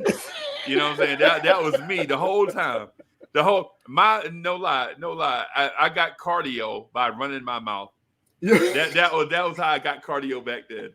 That's how I got cardio back then by running my mouth, man. But so G-Man and I have a connection now. Where we don't have a connection though is I feel like is this, right? I don't feel like this team is gonna have a lack of offensive generation from the point guard spot and Julius Randle because I think Julius Randle will be more efficient because point guards will be able to create easier looks for him based on the offense having to adjust to having at least four offensive players on the floor at once versus last year when you only had one and a half. Yeah, I got you. You know what I'm saying? Yeah. So now when Kemba Walker rubs that man off the screen and is you know what I'm saying shimmying towards the basket trying to find a lane, big man steps up. Then it's a lob to Mitch. If he sags back, the weak side collapses, he kicks that ball out to the corner for three. They scramble to the corner, kick it over to Julius Randle on the wing for the wide open 3-pointer that he loves. Right. And Julius Randle shot 41% from three last year. From three, yeah. He did. Right. He did. And so and the other thing people fail to realize and don't remember is Julius Randle averaged 24 points a game, and mostly everything was contested last year for Julius Randle. Defenses were smothering Julius Randle last year. So I don't see a scenario where Julius Randle has to take the same or even more shots. I could see him taking less shots, being more efficient, scoring more points. Now, when I say that, do I mean 7 less shots a game? Hell no. Come on. I'm talking about 1 or 2 less. Like those G-Man, like those bailout shots, like the shots that they forced Julius Randle to take late in the shot clock. Yep. Like where they don't have a shot, they just throw it. they throw a bad pass that Julius Randle has to use all of his athletic ability to catch, and then has a second and a half to get up a shot, like the Brooklyn game, like the Atlanta Hawks playoff game. I think you'll see less of that and more of Kemba Walker turning that corner, and the threat now is a triangle, right? Now it's the ball handler, the pick and roll man, which would probably be Mitch, Jericho Sims, Nerlens Noel, the corner guy, which would probably be Fournier, RJ, and then if all else fails, you can kick that ball out to the wing to a wide open wing for a wide open wing three, and that is what having 2 feet in the paint does to a defense, right? Because defenses don't want to be your defense does not want to be infiltrated in the middle. Yeah, facts. So let me ask you this: everything you said, I agree with 100%, 100%. But this is the rub right here. Is this something that Tibbs is going to implement into the offense? Yes, he did it last year. You just didn't have the personnel to take advantage of your open looks, right? Like remember the Reggie Bullock travel in the playoffs? Yes. The defense, everything was perfect, right? Everything, even the outlet pass, the long outlet pass to a wide open man on a fast break, even that was perfect. Right. What messed us up is the guy that caught the long Randy Moss type pass. Was not an offensive threat. He just caught the ball and ran it into the end zone like he was Drew Pearson. He caught the ball. He caught the ball and ran it into the end zone like Stephen Baker, the touchdown maker. You know what I'm saying? He was playing the wrong sport for sure. Yes. And so Tibbs implemented had some great looks last year. The only thing, man, is at some point the players have to do their job. You can't blame Tibbs for everything. You're right. Right. Tibbs was stubborn. Tibbs was stubborn in some things, but the thing people don't realize is Tibbs is there to win. Right? He definitely wants to win. Yeah. The one thing you could say about Tom Thibodeau right now that you can't say about most NBA coaches is Tibbs wants to win more than he wants to breathe air. I agree. That with that, I agree. Does that make him stubborn? Does that make him stubborn? Yes. Because he's adverse to taking risks. Because if you take certain risks, you may lose the game. You're right. And he's coming to that pinnacle in his career to where everything that he's done in the past is going to be forgotten, and he's going to be judged on the present, right? Right. So he's not going to be out there, be willing to take these risks or whatever the case may be, for the sake of taking risks, right? Right. So what he wants to do, when he walks out that door, he takes that, and I always use this analogy, right? When he gets that copier, the box that the copier paper comes in. Yes. That white box, right? Yeah. So you take that box and everything in your desk, you put it in that white box. Right. And then, you say goodbye to your coworkers and you walk out the door. Right. So when he does that, he's going to want to be remembered for being a significant catalyst to a Knicks organization's launch into success. Right. He's going to want to be remembered that way. So in that, he's not going to take too many unnecessary risks, to your point. That's not going to happen. Which is why, I don't know how much he listens to a Johnny Bryant or anybody else, because he wants to cement that legacy. Because Tibbs knows, quiet as kept. Tibbs knows this journey he's on right now with the New York Knicks. It's the last one. This is it. But this is his dream job, though. It is. This is his dream job, and we all knew that Jeff Van Gundy wanted to get back here. We all knew that Tom Thibodeau wanted to get back here, right? And this is their dream scenario, right? And so every old school coach can't do it. Look at what Stan Van Gundy did in New Orleans. It was a disaster. Oh my God! You take a train wreck, right? And so take the two. Like let's give Thibodeau some credit for being a smart, adaptable coach. Right? Because you take the example of two old school coaches, you put them in a situation in a grease fire. Stan Van Gundy goes to the New Orleans Pelicans grease fire. Tom Thibodeau comes to the New York Knicks' grease fire. And you see how things turned out with Jeff Van Gundy with more otherworldly talent. Right. Because Brandon Ingram is otherworldly talent. Facts. Zion Williamson is otherworldly talent. Facts. Now, the Knicks just have good NBA players. That's it. Right?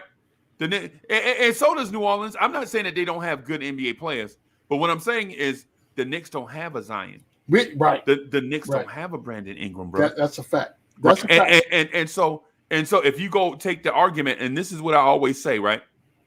This is to me is always the determining factor. It's kind of like, you know what I'm saying? It's kind of like what G-Man does, right? He does more with less, right? Every day. I can, like, no lie, I can call G-Man right now and say, hey, let's jump on right now. And he like, what? And G-Man say, what are we talking about? And I'm like, hey, I don't have nothing. Just turn the mics on. And we get here, and G-Man will take that chicken doodoo sandwich and turn it into a picnic, right? Y'all get what I'm getting at. G-Man takes that chicken doodoo sandwich and turns it into a picnic, right? Right? Now, Jeff Van Gundy actually had chicken salad and turned it into something else. Yeah, something bad. Right.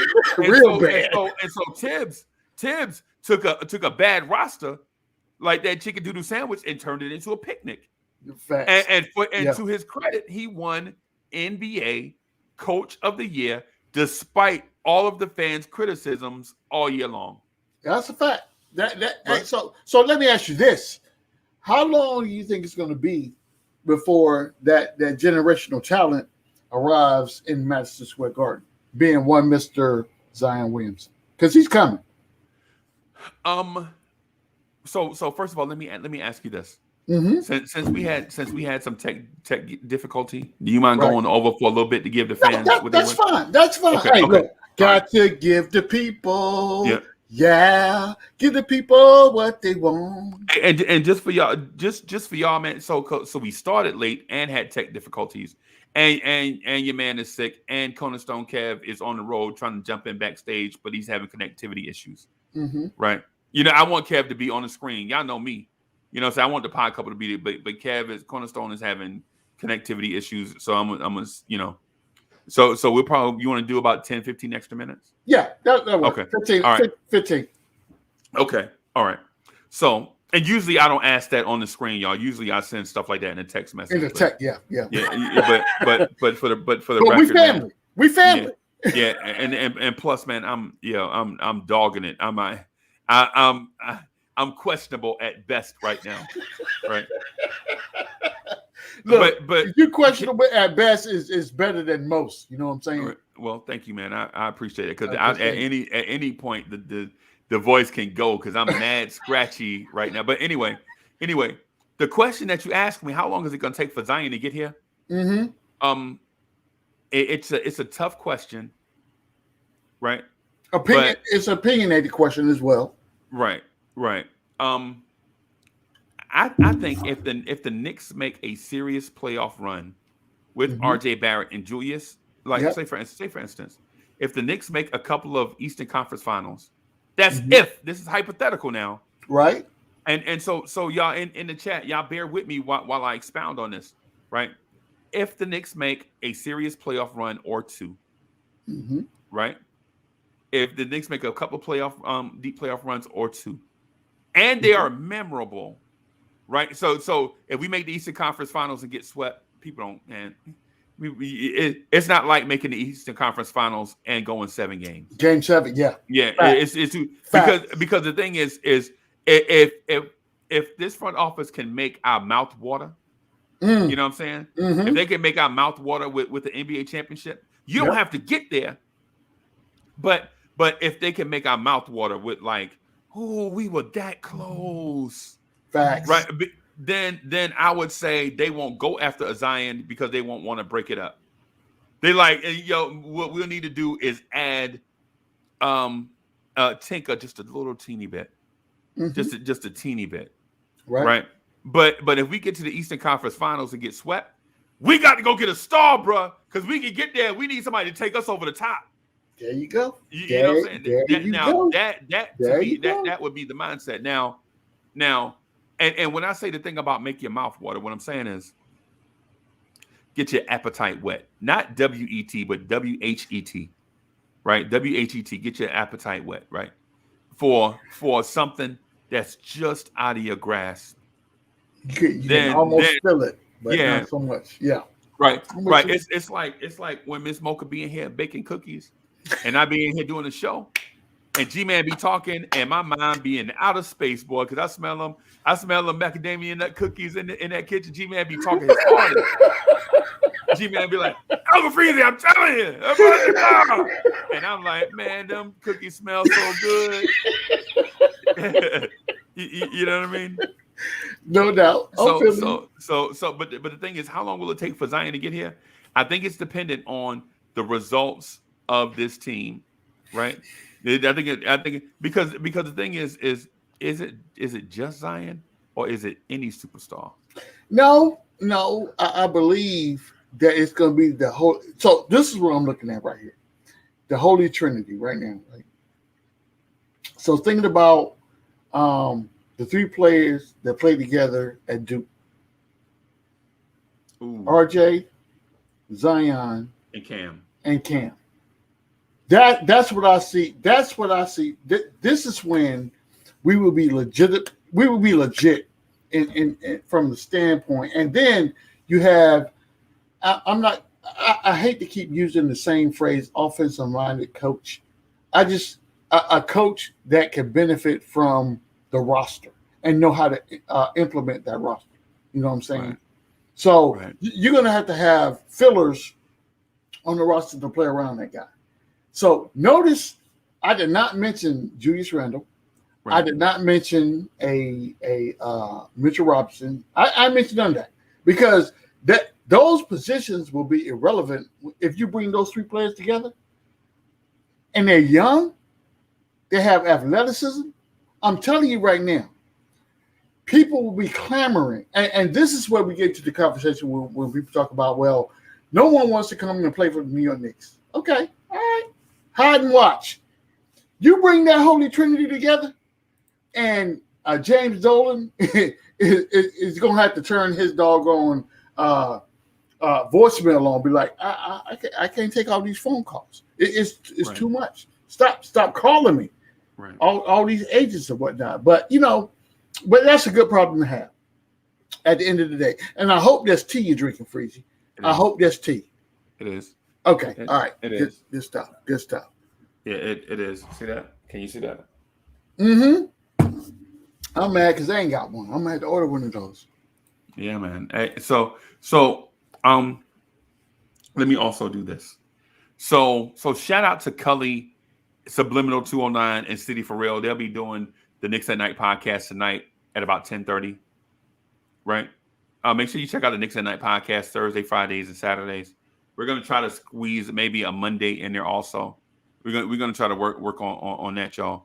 So make sure you keep an eye out for the R&B sensation Cully, Subliminal 209. Will be joining. I think it's going to be more on a permanent basis. So shout out to Sub. Sub is in the chat right now. What's good? What's good there, young fella? And City for Real will be coming through. But here's the thing though, to your question, and I'm glad you asked, right? I'm glad you asked. The Zion thing, I think, has legs to it. But I don't know if I want to gut the roster to get a Zion and then have to pay him the bag. Right. That's what it's going to take. Right. What it's going to take. Right. You're going to have to pay him, man. You're going to have to pay him. I agree. I think that if okay, so Zion, as you're looking at him right now, I would not make that move. If I got to pull my wallet out and say I'm about to pay you this amount of money for this right here, I'm not really feeling that. G-Man don't want to pay nobody. Listen, Freezy, I'm stingy. Look, rich G-Man is the only person with white pennies Listen, because he will squeeze the brown off a penny. G-Man will squeeze the brown off a penny, bro. I'm telling you, the rich people have not been able to stay rich by making silly decisions, right? So what I got to do is I got to make sure, ensure, and reassure myself in my brain that this is a good investment. And right now we're talking about a small sample size. So I'm gonna need for you to continue, elevate your game and make yourself an asset that I want in my organization. And whatever the bag is that you want, I got enough money, I can pay you. That's not a problem. But I'm gonna need for you to produce first and foremost. What I'm not gonna do, I'm not gonna jump out on the ledge on a whole bunch of hyperboles and what ifs. I'm not doing that. That's not going to happen. He averaged 27 points a game. I don't care. I don't care. The only thing he's proven not to be is a winner. And is that totally Zion's fault in New Orleans? I don't think so. I'm not worried about whose fault it is or whose fault it's not. What I'm looking at is this. If I go to a car dealership right now today, Freezy, and walk on the lot, and it's a black, all black on black, Mercedes-Benz S550 AMG. Right, gotta be AMG. Oh my, it's gotta be AMG. And I walk up there and I'm looking at it, and the salesman tells me it's got 30,000 miles on it. It's a year older, 30,000 miles. Okay, I can live with that. But when I get in the car and hit the button, you know that button that you hit, you know what I'm saying, when you get in there, the keyless entry and whatnot. The tiger raw button. Yeah, that's it. And I hit the button and the screen comes up, and it's got 80,000 miles on it.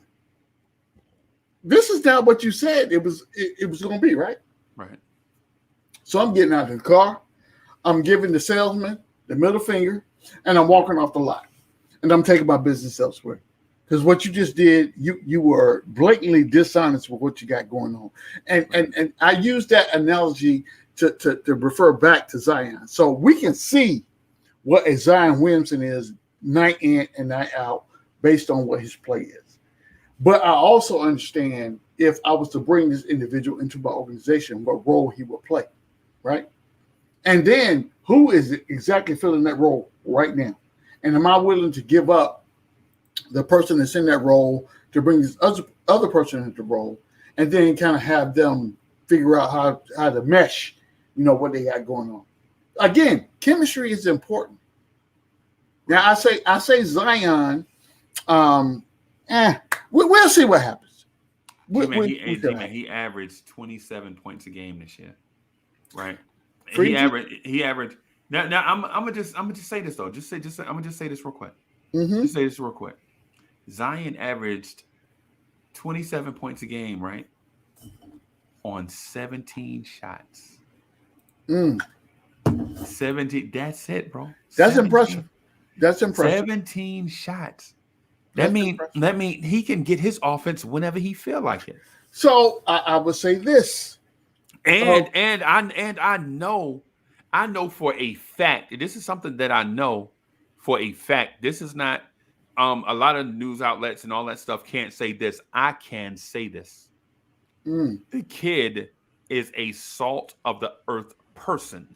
Yes, a great person. I agree. I know his pops. I know his biological dad. I think we cousins, right? But I don't know. I don't know that for sure, and I don't want to speak to that. I'm not trying to boost up nothing, but I think we might be related, right? And I'm not saying that because of whatever. What I'm saying is, I know for a fact that his pops is a great person. The kid is a great person. You don't always get that when you're dealing with superstars. That's a fact. Because a lot of times, superstar status goes to these people's heads, and they become something otherworldly. Yes. They become the person that bump into you in the store and keep walking. They don't even know they bumped you because they so, you know what I'm saying? Yeah. I'm with you. But this kid comes from a good lineage. This good kid is a good person, right? Good kid. His pops is a great person. You know what I'm saying? And if you're talking about somebody that's going to come into your culture and have a positive impact, that's him. Right. Yeah. He helps set the culture. If you get him, and you don't often see great person, great athlete, high production In all the same going to the same. package. You don't often see that. Yeah, Often, and I like to use Randy Moss as the example, right? Mm-hmm. Randy Moss was a great athlete, right? Mm-hmm. Was he a good person? It depends on your experiences with Randy Moss, right? And what level of his life that you're talking about? Right. And so, like for instance, I knew a guy. He said, "Man, Randy, Randy, he a choir boy, and I'm a choir boy, but the TV, everything I see on TV says the opposite. Yes, right. But it depends. But the thing with Zion is, no matter who you talk to, talk to, the dude is a great person. So yeah. Now Bradley Beal averaged 30 something points a game on 23 shots. Right. Mm-hmm. He's taking all the shots for his team, and they were losers. Right. And people say Bradley Beal is such and such type player. Right. Right. Zion took 6 or 7 less shots and averaged about 3 points less. Right. He's one made 3-pointer away from being Bradley Beal. Yeah. Right. And so here's the thing. Tibbs is turning, and I don't know if y'all recognize this or not, or maybe y'all just don't like my point. But cats come to New York and become better 3-point shooters under Tom Thibodeau. They do. RJ shot 32% from 3 last year. This year he shot 40. Julius Randle shot 29%. This year he shot 41. Derrick Rose was in Detroit. He shot 33%. He got to New York and shot 41%. Right? Mm-hmm. Am I saying that Zion is going to shoot 29% in New Orleans and then get here and shoot 40%? If you go by the history of everybody else that left their team and came here, it could happen, because it's not always about your shot form. It might be about your shot selection. That's a fact. Right? It maybe not. Maybe the step back 3 is not the shot you want to take. Maybe the spot up 3 is a better shot for you. Yeah. And in our offense, if you can knock down spot up 3s, you can eat all day, every day. Right. With that, right. I would agree for sure. Right. And like otherwise says, we take under control 3s. Yes, we pass that ball around the perimeter until we get the shot that we want. You're not going to force us to take a contested 3 and create a long miss, and then teams fast break the other way and then get a wide up corner 3. We're not going to do that. Right? We're not going to do that. What we're going to do is play under control. Does that mean that we play at a slow pace? Yes. That's fine. Because we're efficient at that point. The efficiency level goes up. So I see Anthony D says Zion has to be in better condition. I agree. And I think that, when you have someone that you're going up against every day that motivates you to be in that condition, when you're playing against a teammate that you played against in college, for 4 years or however long they were together, that's going to motivate you. So I'm not concerned about bringing in the Zion Williamson and be concerned about his conditioning. To Freezy's point, I believe that, once you get these young fellas all on the same roster, then the game plan needs to be beneficial to their skill set. And right. And Jimmy, let me ask you this. When's the last time you saw a New York Knicks player out of shape? Never. Right. And so you telling me Zion is going to come here and be out of shape? Come on, y'all. Come on. What are we talking about? Is Zion committed to being great? Is he committed to being in shape? Come on. What are we talking about? This is not the 80s or the 90s where dude, smoke a pack of Newports, drink some beer, eat some fried chicken, and then take off and go play. Yeah, no, this ain't the 80s, bro. These dudes have the best trainers in the world. They got chefs, Richie. They got their own personal chefs. You saw Mitchell Robinson on a bad contract. You saw Mitch on a bad contract in a broken foot. Mm-hmm. Come back from his injury looking like Iron Man. Yeah. Come on, y'all. I mean, come on, man. Some of it, and listen, I'm not knocking people's questions and things like that, because they are legit concerns. But some of it is fear generated from a fear generator. Come on, man. Why are we going? I mean, is Zion out of? Come on, man. And you got to think about this, Fritchie. Think about this, like, right? So, on a day, so you wake up in the morning, right? Yep. And you had a bad dream. You got to get up super early, number one, and you're in a bad mood. So anything that happens after that point is going to be downhill for, whatever the reason is, right? But what happens is after you get out of the shower, you get dressed, you get ready to walk out of the house, and Miss Mocha has made your favorite breakfast. You got enough time to sit down and enjoy your breakfast. You enjoy you a good cup of coffee. So that changes your whole aspect. I say all that to say this. When we're talking about generational talent, we talk about players that could potentially come to this roster and elevate us to a championship team. What you have to understand is, number one, everyone has to buy in to what we're talking about. Yep. It can't just be, two people on the team saying, this is what we're going to do. We are great and blah, blah, blah. No, I need for everybody to include the dude that may never, the Theo Pensons of the world. I need for Theo Pinson to be believing that this team could be great. Right. And once we do that, the sky is the limit from that point on. Right. Nah, man. I agree with you with that, G man. But the thing is, like, to your question though, the thing about Zion is this. Y'all know I love Zion Williamson as a person, man. I love the kid. I love his positive energy. Right. I love the fact that day one he stepped in the NBA. He is the most athletic. Zion is the most athletic dude, pound for pound, that we've ever seen in our life. Right. I would say, because at first I used to say, the most athletic dude I've ever seen, pound for pound, used to be this kid from University of North Carolina named Julius Peppers. Right. Pound for pound. I saw Julius Peppers play basketball at the University of North Carolina. Like, man, this dude plays basketball and defense. Man, this dude is a freak. But freaking nature. But he is no Zion, bro. Not even close. Because Julius Peppers ran in the high 4.3s at the University of North Carolina, right, at 275 ish, right? Mm-hmm. You like 4.3, 275. Good God Almighty, you know what I'm saying? But Zion adds that and quick twitch muscles, quick twitch, right? Quick switch, like guard. Yeah. He can do guard stuff. Mm-hmm. And he can jump out your building. And out his shoes. Right. Would I love to have Zion? Hell yeah. Who wouldn't? Right. Who wouldn't? Right. And the thing though, I think with the thing about Zion though is Zion still, man, think about this. Zion is still only a second-year player. We're not talking about, a dude 6-7 years in the league. Right. Yet. That's a fact. So if we cut RJ some bail, if we cut RJ some slack, I mean, you got to do the same thing for Zion. I agree. What I'm saying? Nobody's perfect. You know what I'm saying? If we cut Ja Morant some slack, you know what I'm saying? We got to cut Zion and RJ some slack too. DeAndre Hunter, all these dudes, man, we got to cut them some slack. You can't say.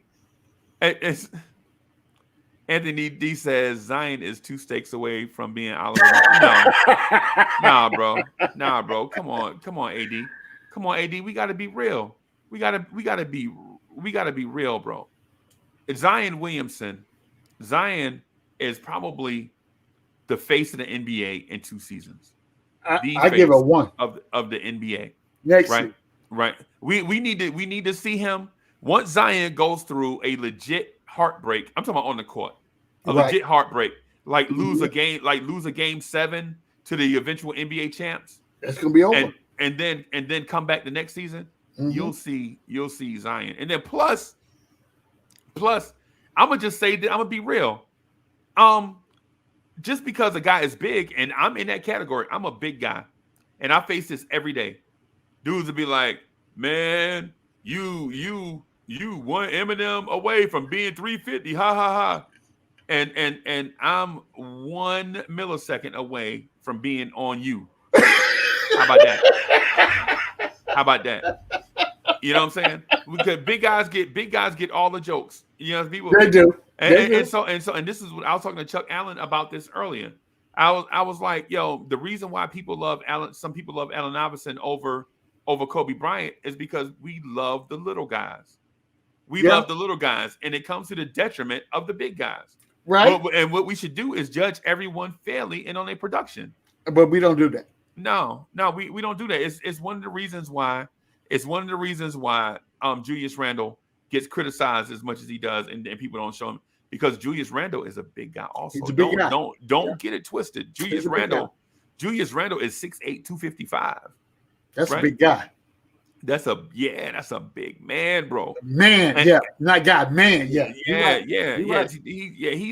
a big man, bro. And so sometimes we get, because Zion is 6'7", 285, right? To say that Zion's whatever. Mm-hmm. I don't know if he's 285. I don't know if he's 6'7", right? What I do know though is that Zion has elite NBA handles for a man his size. Pound for pound, he's got the best handles of anybody, 285. I would not dispute that fact. Right. And here's the other thing too. When you're talking about dudes 285 with a 48-inch vertical, those two things don't never go together. No. 285 and 48-inch vertical. Freezer, that's like having a peanut butter and sardine sandwich. That don't go together. No, that don't go together, bro. It's like the first time. It's the first time it's like the first time I had a steak and Welch's grape jelly. Oh my God! Stop playing. So somebody said, "Man, if you get a steak, just put a little bit of Welch's grape jelly on the side, just a little bit." No, I was like, "No, man, that thing sounds nasty." Until you tried it. Yeah, and that's a game changer. Yeah, that's a game changer. Yeah, I'm telling you. So the thing with Zion, man, is we got to cut Zion some slack, bro. We just don't like big guys in the league no more, right? We just don't like it. That is the reason why we pour out our heart for cats like Chris Paul. Yeah, because Chris Paul can't win a championship. He can't. He can't. This is one thing that we got to remember. Also, I'll be right back, bro. You good? I'm gonna go ahead and throw up. I'll be right back. What? Oh, see, this is what Freeze does. He just roll a hand grenade in the room and pop off the screen. So I would say this, right? What we tend to forget is what it took for our team to be in the position they're in right now, right? So at the end of the day, we have to look at what our roster is and how we can best utilize the personnel that's on the roster. And I go back to what we started talking about early on, is the coaching staff. So you know who your starting five is going to be. You know who's coming off the bench. You know what you have to do in case someone gets injured or whatever the case may be. So at the end of the day, that should be your focus. Nothing else. Nothing else is important. Nothing else matters at the end of the day. So I want to say for sure, salute to the chat. I thank you guys for coming out. For sure, you could be anywhere else in the world, but you chose to be here with us. My man Cornerstone has some technical difficulties. He's traveling right now. So Freezy jumped in. He's holding him down. You know what I'm saying? But we're here every Thursday night, ladies and gentlemen, at 6:30 Eastern Standard Time. So for sure, make sure you tune in. And, we're taking some stabs at a couple things that we may be able to bring a special guest on the panel with the pod couple. You know what I'm saying? So stay tuned. There will be some parameters set out there to select who that person will be. And we could potentially do that every week. You know what I'm saying? So if you want to be on the panel with the pod couple, we'll set the parameters out there and get that thing out there. Also, so there's a thing coming up that I don't think Freezy has let this out of the bag, right? So while he's in the back and nobody sees him, I'm going to tell you this, right? So there's a thing that's coming up called the Knicks Roundtable. That thing's going to be fire. It's going to be lit. And I'm telling you right now, there's some things that I can let you know. If you want to be a part, It's going to be in Orlando, Florida, on the 22nd of October. So 23rd of October. No, it's the 22nd. It's on Friday. No, the game will be. We're gonna do it the next day. Oh, okay. The round table is the next day. The game's on the 22nd. The round table's on the 23rd. Yeah. Gotcha. So Freezy wasn't supposed to hear that, but you heard him hear it because he corrected me. But what I'm telling you is this. Hey, listen. Right now there are at least 4 tickets available for you to come out to lovely Orlando, Florida, and enjoy, the Knicks against the Magic. And if you've never been to Florida, oh my goodness, this is probably the best opportunity for you to come, because this trip right here is going to be fire. You don't even understand. Once we start telling you about it, oh, you're going to be like, I missed that. I'm letting you know right now. 4 people, 4, holla at me. Let me know what you got. Yeah. Yeah, and so make sure y'all smash that like button, like what Tricky Nicky said. And then also the we'll put the details on that as we go along. Right. I gotta answer some messages from the Ghetto Intellect and Freaky and Cornerstone Kev, and that way we can have some more details. So the details for that soon come. But it'll be kind of like the Atlanta trip where we all go get a suite, hang out, and kick it. You know what I'm saying? Then after the game, go somewhere and kick it after the game. But the next day, the Knicks roundtable will be closed off. That'll be a private event because we'll be recording a show or two from there. We'll probably do the Knicks roundtable and then do the Knicks at Night podcast after that. From that location, where we'll all be in the same room doing the Knicks at Night podcast. So make sure y'all tune in for that. Tune in, yeah. But but G-Man, let me ask this. I guess we got like a few more minutes, man. Let me just do like a couple of minutes just real quick. Yeah. So what do you think? Because you over the course of the summer, you've asked a lot of questions, right? Some of them have been answered directly, and then some of them we danced about the question because there was a lot of uncertainty. But let me ask you this. Are you confident that this organization can get this team back to the playoffs this year based on coaching, the personnel moves, the way the roster is constructed? Do you feel like the Knicks can be confidently and making the playoffs? I'm not saying just making the playoffs like sliding in, playing game. I'm talking about, are you confident that they can make? Are they a playoff team, in your opinion? Yes. Okay. Yes, and I will tell you why. I'm not just going to offer the answer of yes and be through. I'm going to give you reasons behind my answer. So, number one, as I stated before, we have, in my opinion, the best bench in the NBA right now. I don't see any team that has a bench as deep as ours, as cohesive as our bench, that can come out and give you the points that you need on day in and day out.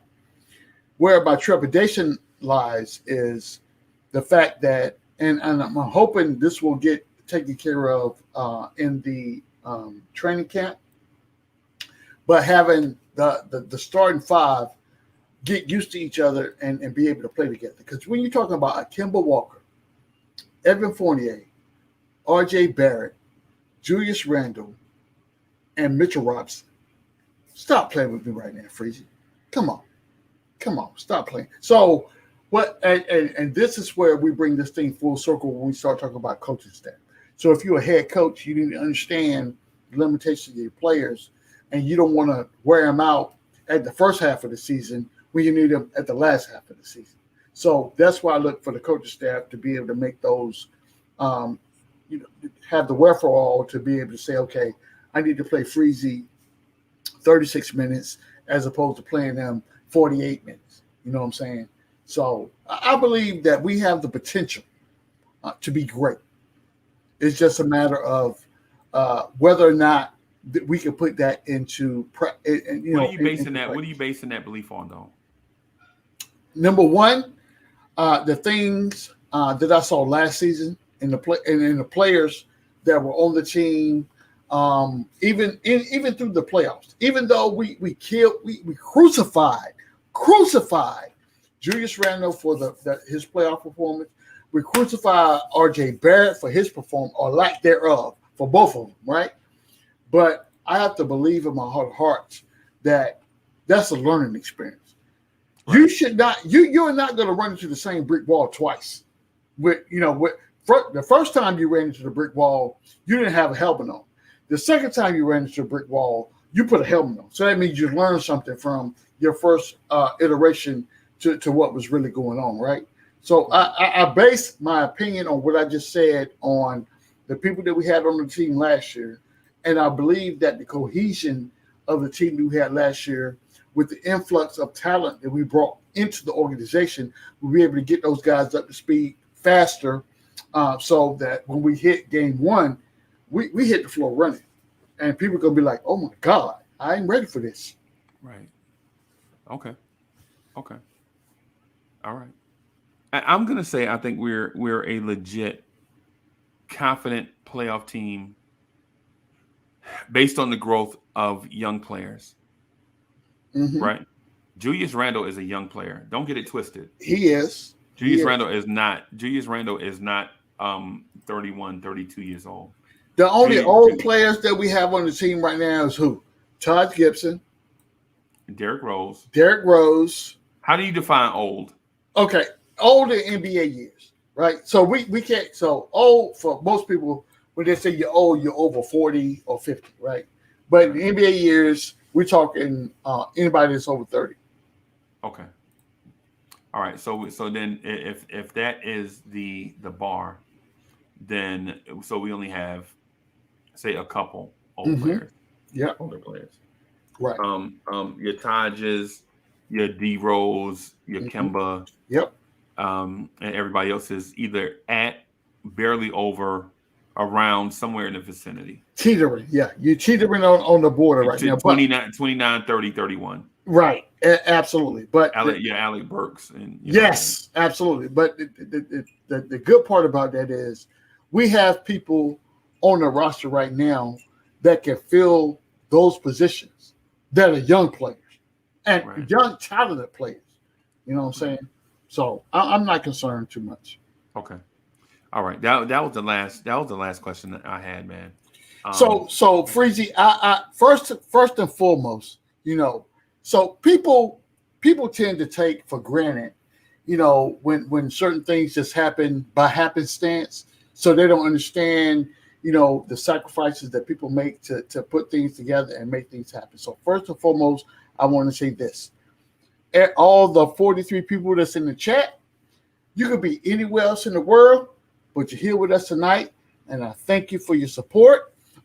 Smash that like button. If you ain't beat it up by now, beat it up like ain't nobody's business. Number two, I want to send a special shout out to my man Cornerstone Kev, who's on the road right now. I wish him all the best. Yeah, He's safe out there, brother. You know what I'm saying? I know he's listening. I know he is. You know he's listening. I know. So the third thing I want to say is first and foremost, my man, my mellow. I think this is my brother. Bless you. This is my brother from another mother. I did not know, ladies and gentlemen, when Freezy told you that story about the high school that he went to, I'm telling you right now, I believe we were in the same place at this. Hey, Freezy. Do you remember a place off of 301 right beside Western Sizzler called Sports World? Yep. Yeah. So I'm telling you, ladies and gentlemen, this is crazy right there because it's about Nick's real talk, right? This is what we do. This is how we figure out who is in our universe.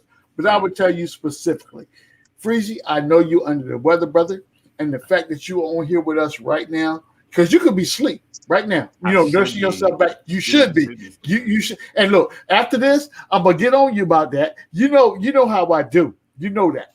But right. I would tell you this, brother. Hey, if it wasn't for you, I would not have this platform to be out here and speaking out to Knicks fans and talking this Knicks talk that we talk and expressing the love that we have for the team that we love so much. You know what I'm saying? Hey, who let AD in here? Hey, who let AD in here? I don't know. AD got a key to the thing. I don't even know how he get in these spots. Bro. He got that skeleton key. Just get in anywhere where you fit in. Yeah, he does. They call me Brother Man from the 5th floor. From the 5th floor. He just busts up in the spot. How you get in here, man? But hold on. Freezy. Yes, sir. You coming in in doubles. You coming in doubles, Freezy. I'm gonna go back out and come. I don't know if it's my yours, but I'm gonna go back out and come back in. Okay. All right. So we was gonna just do 15. See, this is what happens. This is when family, things bro. tend to, hey, you know, when the uncle comes in that's unexpected, but he bring in, you know, the rib tips that you've been waiting on that you need to put on the grill. Yeah, you ain't gonna kick him out. No, you can't kick him out. Hey, what's good, family? What's good, brothers? There you go.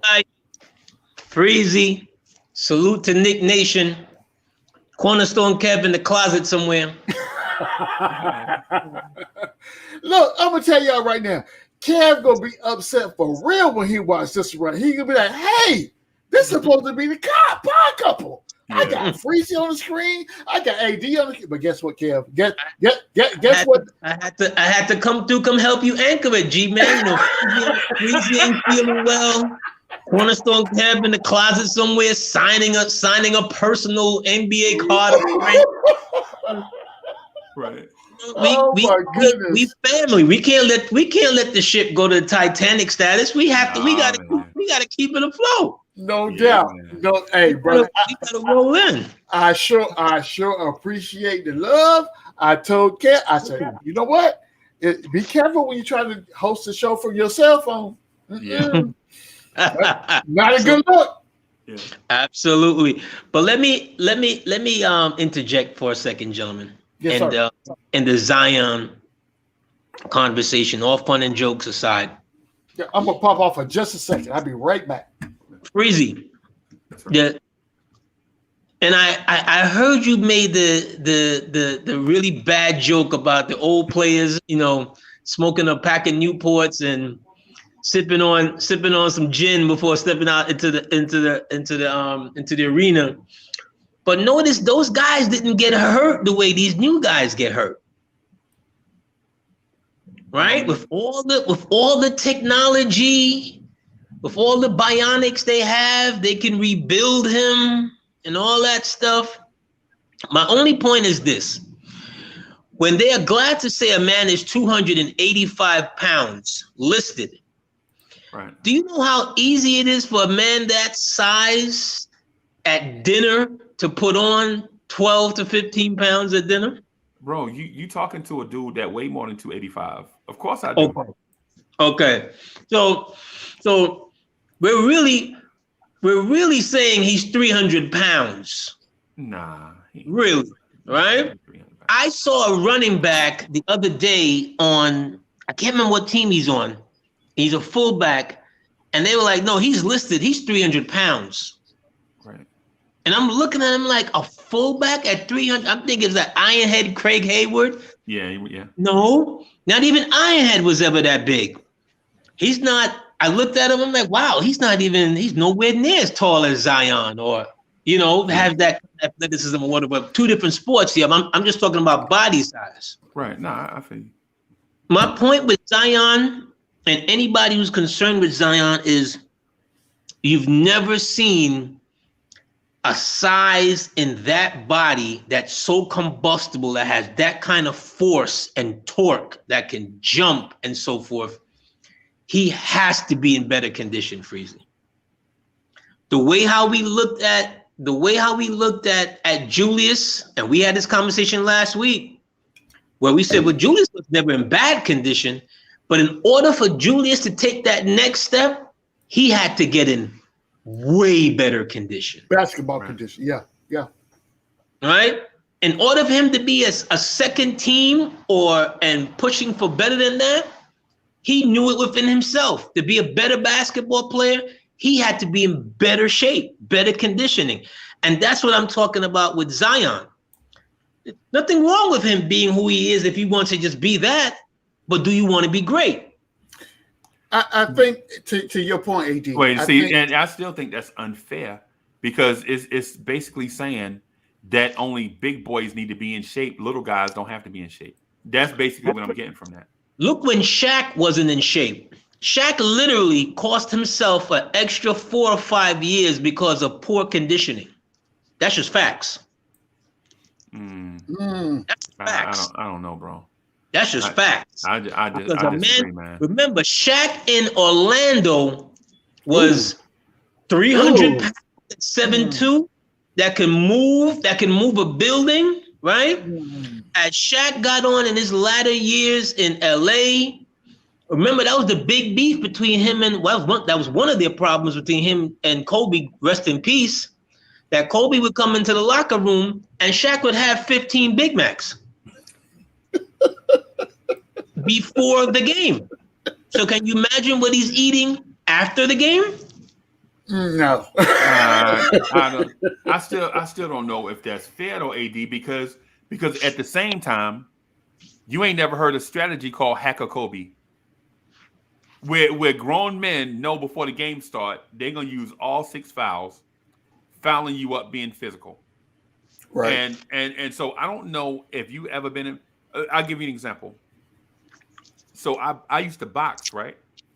And when I looked at the weight classes, I used to always be like, man, these two dudes at 140 are going at it. But both dudes are 140, right? Mm-hmm. And you like, man, they going at it. But then at super heavyweight, the weight limit is 200 pounds, right? You have to be 200 pounds in order to do it. Right. You can box at 300 pounds. It just means a 300-pound person versus a person that has to be 200 pounds. Right. So that person can outweigh the next guy by 100 pounds, right? And so, and I was that person. I would be the guy on the Chitlin circuit boxing for prize money. The prize, it wasn't nothing but like $250, but it's winner take all. You know what I'm saying? Right. So I can go in there and get my behind beat, lose, and come away with no money, right? So I had to win because the beating had to be worth it. Right. So I at 204 pounds, I would be fighting dudes, boxing dudes at 290. And they were probably out of shape, bro. But listen, the weight difference is real. The pounding you take is real. Right? Kobe at 206 didn't have to worry about getting fouled by somebody fouling him 20 times in a game. Shaq did. That's the reason why Shaq put on all that mass, because he had to be able to withstand a pounding. Right? It's not fair how we do big guys, bro. It's not fair how we judge the big guys, bro. But when a big guy gets hurt, whether he's big in mass or he's spindly like a KP, when his wheels get hurt, okay, he's like a thoroughbred. He's like a horse. You almost have to shoot him to take him out of his misery. Right. Right. And that's just the thing with a big guy. You have to be in better condition. You can't allow yourself. And remember, even Shaq wanted to be great. Shaq got in better condition until he got that third $100 million contract, and he said, "What? Why do I need 15 Big Macs? I can have 30." Well, you see what I mean? Did you watch Shaq? Did you watch Shaq play Free to Willie in Boston when he slid across the field? When he slid across the court? Oh my God! It was time to retire after that point right there. Yeah. It was time for him to quit. But everybody gets to a point where it's time to quit. It don't matter what size you are. Facts. Yeah, because nobody remembers Allen Iverson's Detroit year. No, don't talk about that. No, don't talk about that. Right? Do we remember? Aside from Kobe Bryant's 60-point game his last game. Do you remember Kobe Bryant last season? No. Yes. He was terrible. It was dreadful. Yeah, that's what I'm saying. Yeah. Everybody, all the time is undefeated. And you know what else? Do you remember the beating Muhammad Ali took from Larry Holmes? No.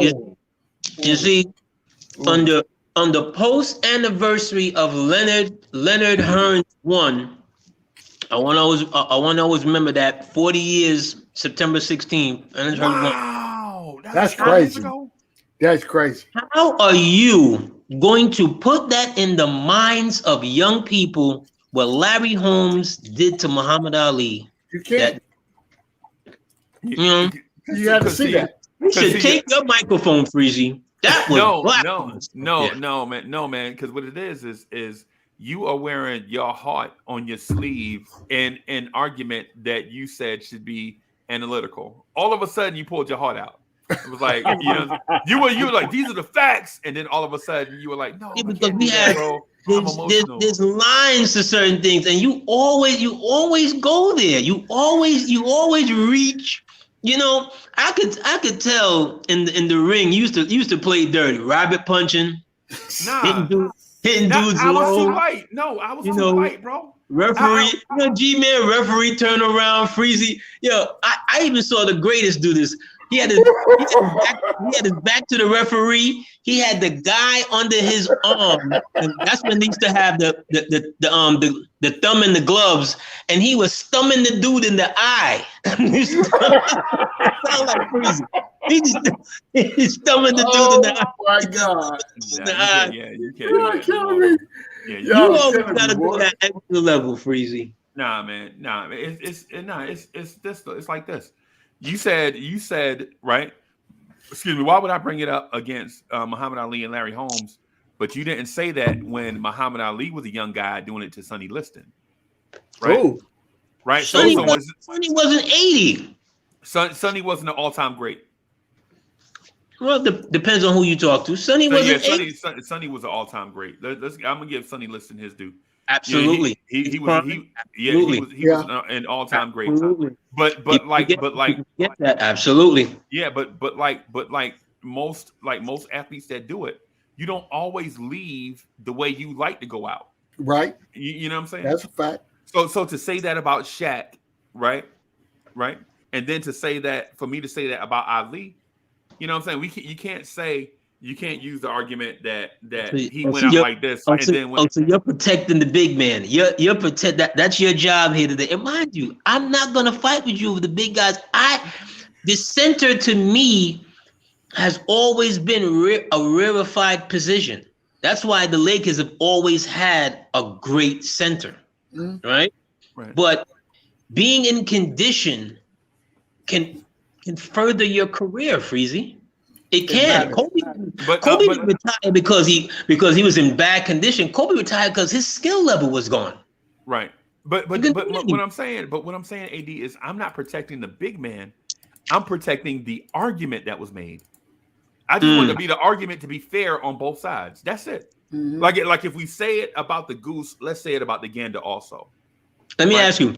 You remember what's the gentleman that played at oh my God, he played at, I think was it at Boston College or was it at Seton Hall?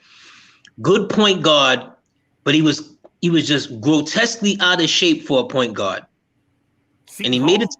Yeah, I think was it Seton Hall? No, you talking about Connecticut? Khalid Elamine? Yes, right? Yeah, you talking about Khalid Elamine, yeah. Elamine, depending on what day you saw him, was probably about 240. I thought you was gonna say Mark Jackson because Mark Jackson was another Big East point guard that was not known for being in shape. Mm-hmm. But look at same thing. But Elamine was obviously too big in the point guard's body. Right. Okay, that didn't do him well when it came time to be in the league. He wasn't committed in being in shape, and he wasn't an excellent athlete either. No, and he wasn't an excellent athlete either. Yeah. Mark Jackson is nowhere near an excellent athlete in his career. But what? Mark had sense enough to say, you know what? I'm gonna get these burger buns in some shape, and I'm gonna be around here for a few years. He said burger buns. Yeah, Mark Jackson. Mark Jackson came to camp. That's my cousin's name for him. My cousin used to call him burger buns all the time. Mark Jackson used to come into camp at 2:30 and work his way down to 2:20. And I'm like, Mark Jackson, 6'2", 220 is not good shape for an NBA point guard, bro. No. Especially if you're not a weightlifter. Especially like you're not a gym rat. No. Right? So I would say this, gentlemen, and you both have legitimate arguments, right? I would say this. It's just like when you wake up in the morning, every morning your alarm clock goes off, and you know at 6 o'clock you need to get up, get in the shower, get your clothes, get your cup of coffee, on the way out the door, kiss a little woman, and you're off and running, right? So these are things that when we talk about professional athletes, they understand what the dynamic is and what they need to do to be prepared to go play the next game. You can't wake up on, if I got a game, today is Thursday. If I got a game tomorrow and I got to be up at 4 o'clock in the morning to be in the facility by 5:30 and get me a couple hours workout in to be ready for a game at 8. So that means I got to watch film. I got to go over the playbook. I got to do a mini workout or whatever the case would be. Right. That's not what you want to hinge your game performance on, right? So it's all about that preparation to be ready to go do what your title says you need to do. If I'm the starting point guard, I got to go out there and be great. If I'm the starting center, I got to go out there and be great. If I'm the shooting guard, I got to go out there and make somebody else great. You know what I'm saying? Understand your role, know what your role is, and then go perform it in the best way possible at the end of the day. Okay. Someone asked me today, would I do Julius for Zion? And they reminded me after the playoffs, I quickly said, yes, I would do that trade. And I had to remind them, I was hurt. I was wounded. I was in my feelings, right? Right. I would have moved Zion for a bag of rocks. I would have moved Julius for a bag of rocks after the playoffs. I was hurting. I'm with you. Yeah, but now that I've had a couple of months to think about it, I'm like, okay, it's not as easy as would I do that for this, because the one thing I've seen out of Julius is Julius has made a commitment to the team preparation. Yep. To being in. It takes a lot when you're carrying a lot of people that we don't even remember this on so many games last season. Julius carried the team. That's a fact. If you're not in good condition, or if you're not James Harden, that you just naturally gifted, you cannot carry a team.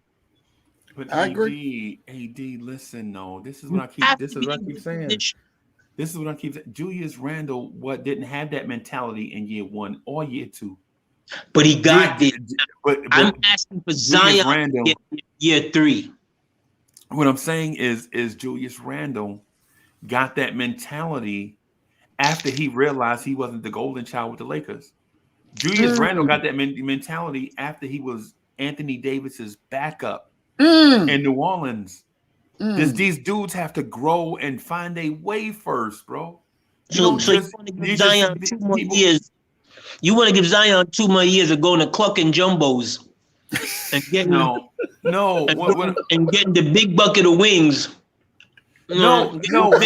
What I'm asking AD to do is cut him some slack, because the 19-year-old AD does not define the entire life of a grown man AD. Facts. What AD was at 19 is not who AD is at his current age. That's AD fact. Had to grow as a man.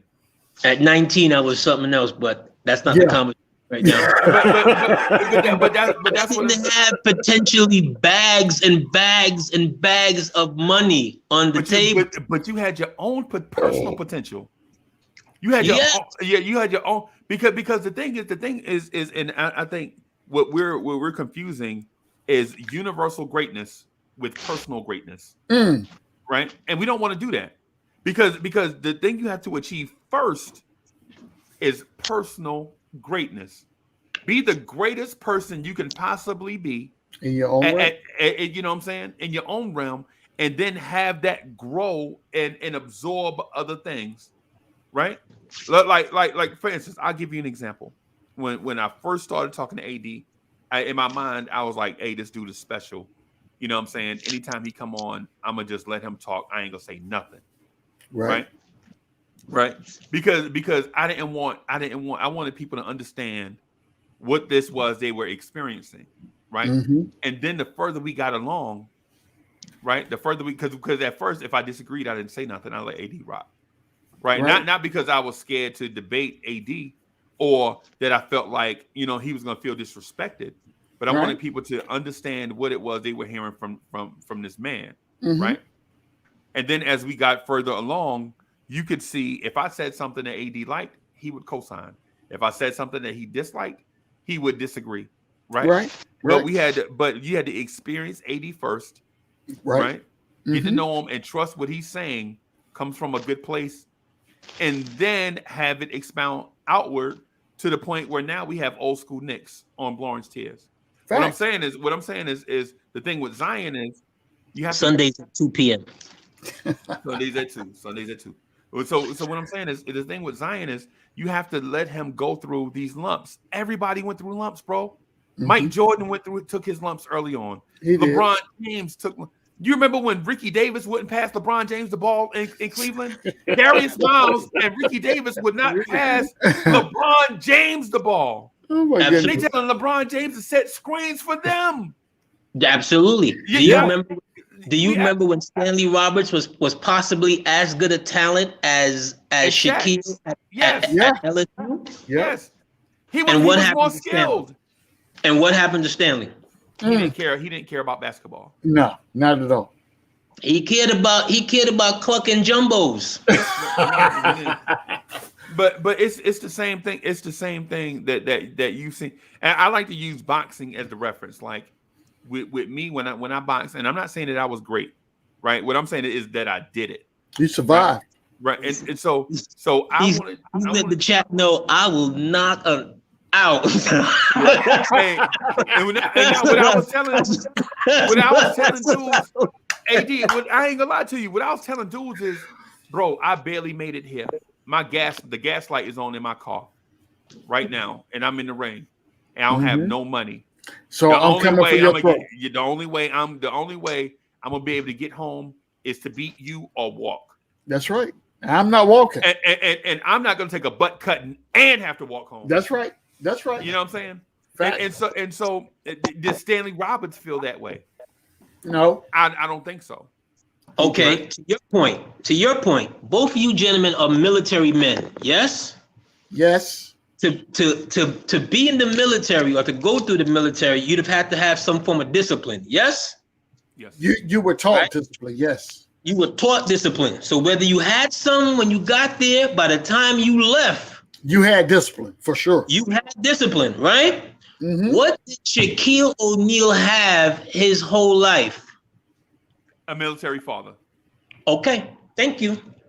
I think I'm gonna take this. I'm gonna take this for all those who roll in the clucking jumbos, who trying to get Zion and clucking jumbos. You see? If you have somebody that's pushing you, I'm pushing the narrative, because if I was in his camp and in his ear, I'm like, dude, you gotta have a professional chef. You gotta eat right. Yeah, you gotta take care of your body. Yeah, you got to. Yeah. I just think that's unfair, though, man. I know this to people. Not if you see the greater good. Look at, as we use boxing analogies, right? Look at Floyd Mayweather. Has Floyd, to this day, does Floyd look like he's not at 144 to this day? Right. No. Right? He can't beat Crawford, but if he got in the ring with Crawford, I bet you he'd give Crawford a run for his money.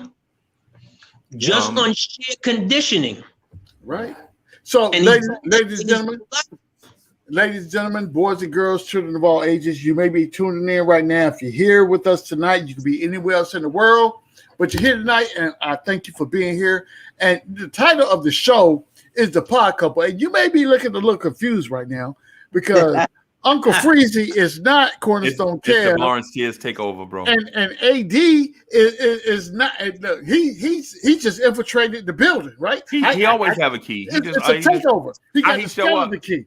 How he? I don't know how he walks straight in the thing and just jump straight on the screen. You know what I'm saying? Usually family. It's a family affair. It is a family affair. Yeah, usually cats will be like, "Oh, hey, I'm gonna jump in for a few minutes." And I'm like, I don't know. but this dude just jumped straight on the screen.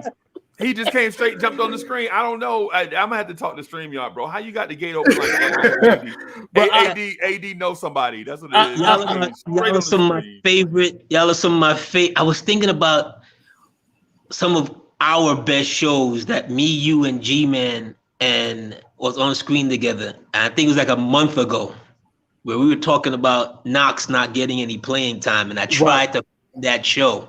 Yeah, you've had so many shows. I can't even find where that show was because I watched it like twice the next day. I was laughing so bad. Right. The next day, I was like, oh my God! Like, I thank you for the platform. I want to thank G-Man, and somewhere in the closet is my man signing his autograph card to Frank Miller Cleaner, my main man Cornerstone Kev. I always want to shout him out for letting me do my brother man on the 5th floor and come on with the family. But he got AD just jump in, he eating a sandwich. He drinking the last Pepsi. You like, bro, that was the last Pepsi. What? Out of control. I thank y'all. I thank y'all for being so committed, to the Knicks and sports in general, and just wanting to do it. Because G-Man seemed like he could jump on any moment of the day, anytime. He ready to go. No doubt. No doubt. Yeah, ready to go, man. And that's just what it is. You know what I'm saying? But I gotta get out of here, man, to do some. So I still gotta go out here to the JOB. And you're still sick. Yeah, that's crazy. I don't care. See. I don't care. I'll be safe. I ain't gonna make nobody else sick. But no I'm doubt. gonna go out here and grind through it, bro. I'm a grinder. That's why I stick up for big boys. People are like, man, big boys, man, they lazy. All they do is eat. Nah, bro. Nah, man. It's a deal, bro.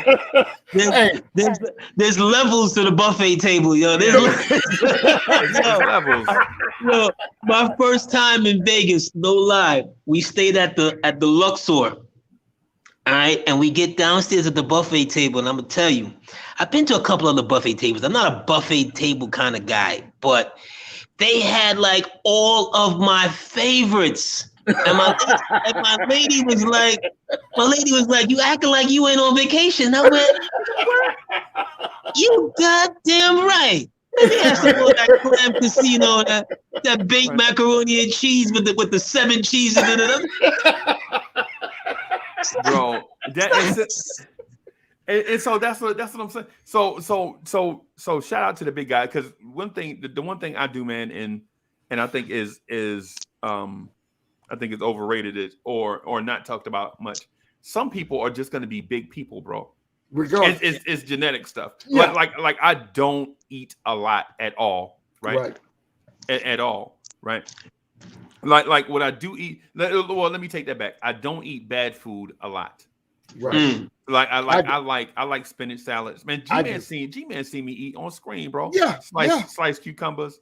He got that old fancy little finger foods and the little kale, and I ain't got time for that. Yeah, man. Give me some collard greens, some fried chicken, a pork chop with gravy, and some biscuits. And G-Man ain't gonna gain. G-Man. Oh my God. He gonna wash it. He gonna wash it down with some Pepsi, right? And they ain't gonna gain an ounce. No. I don't want Pepsi. I want some Kool-Aid. Guess what flavor? Red. That's what I want. Right. And and I can watch G-Man eat all of that and gain 7 pounds. Yeah, I can watch G-Man eat all of that Oh, and gain 7 pounds, right? And so, but yeah, I'm gonna get out of. Y'all can rock and roll if y'all want. Yeah, y'all can hang out if y'all want. Man, Man, I gotta get out of here. No, we good. I'm a fly out. Freezy, hit me tomorrow after you get your rest and stuff. Let's chop it up about that. Because I was planning on, like, I'm supposed to be at the Garden opening night. I didn't know you guys were gonna have something, but hit me tomorrow when you get a chance. So, okay. AD, before you get out of here, I just want to let you know we got an event we put together, the Knicks Roundtable, Blorangetears Roundtable. Oh, you know, okay, all right. In Orlando, and I said I was supposed to, be going to the opening night. Let me sign off, and then we'll talk about that. Hey, y'all. Hey, thanks everybody for coming out. Y'all, peace. All right. Good night, gentlemen.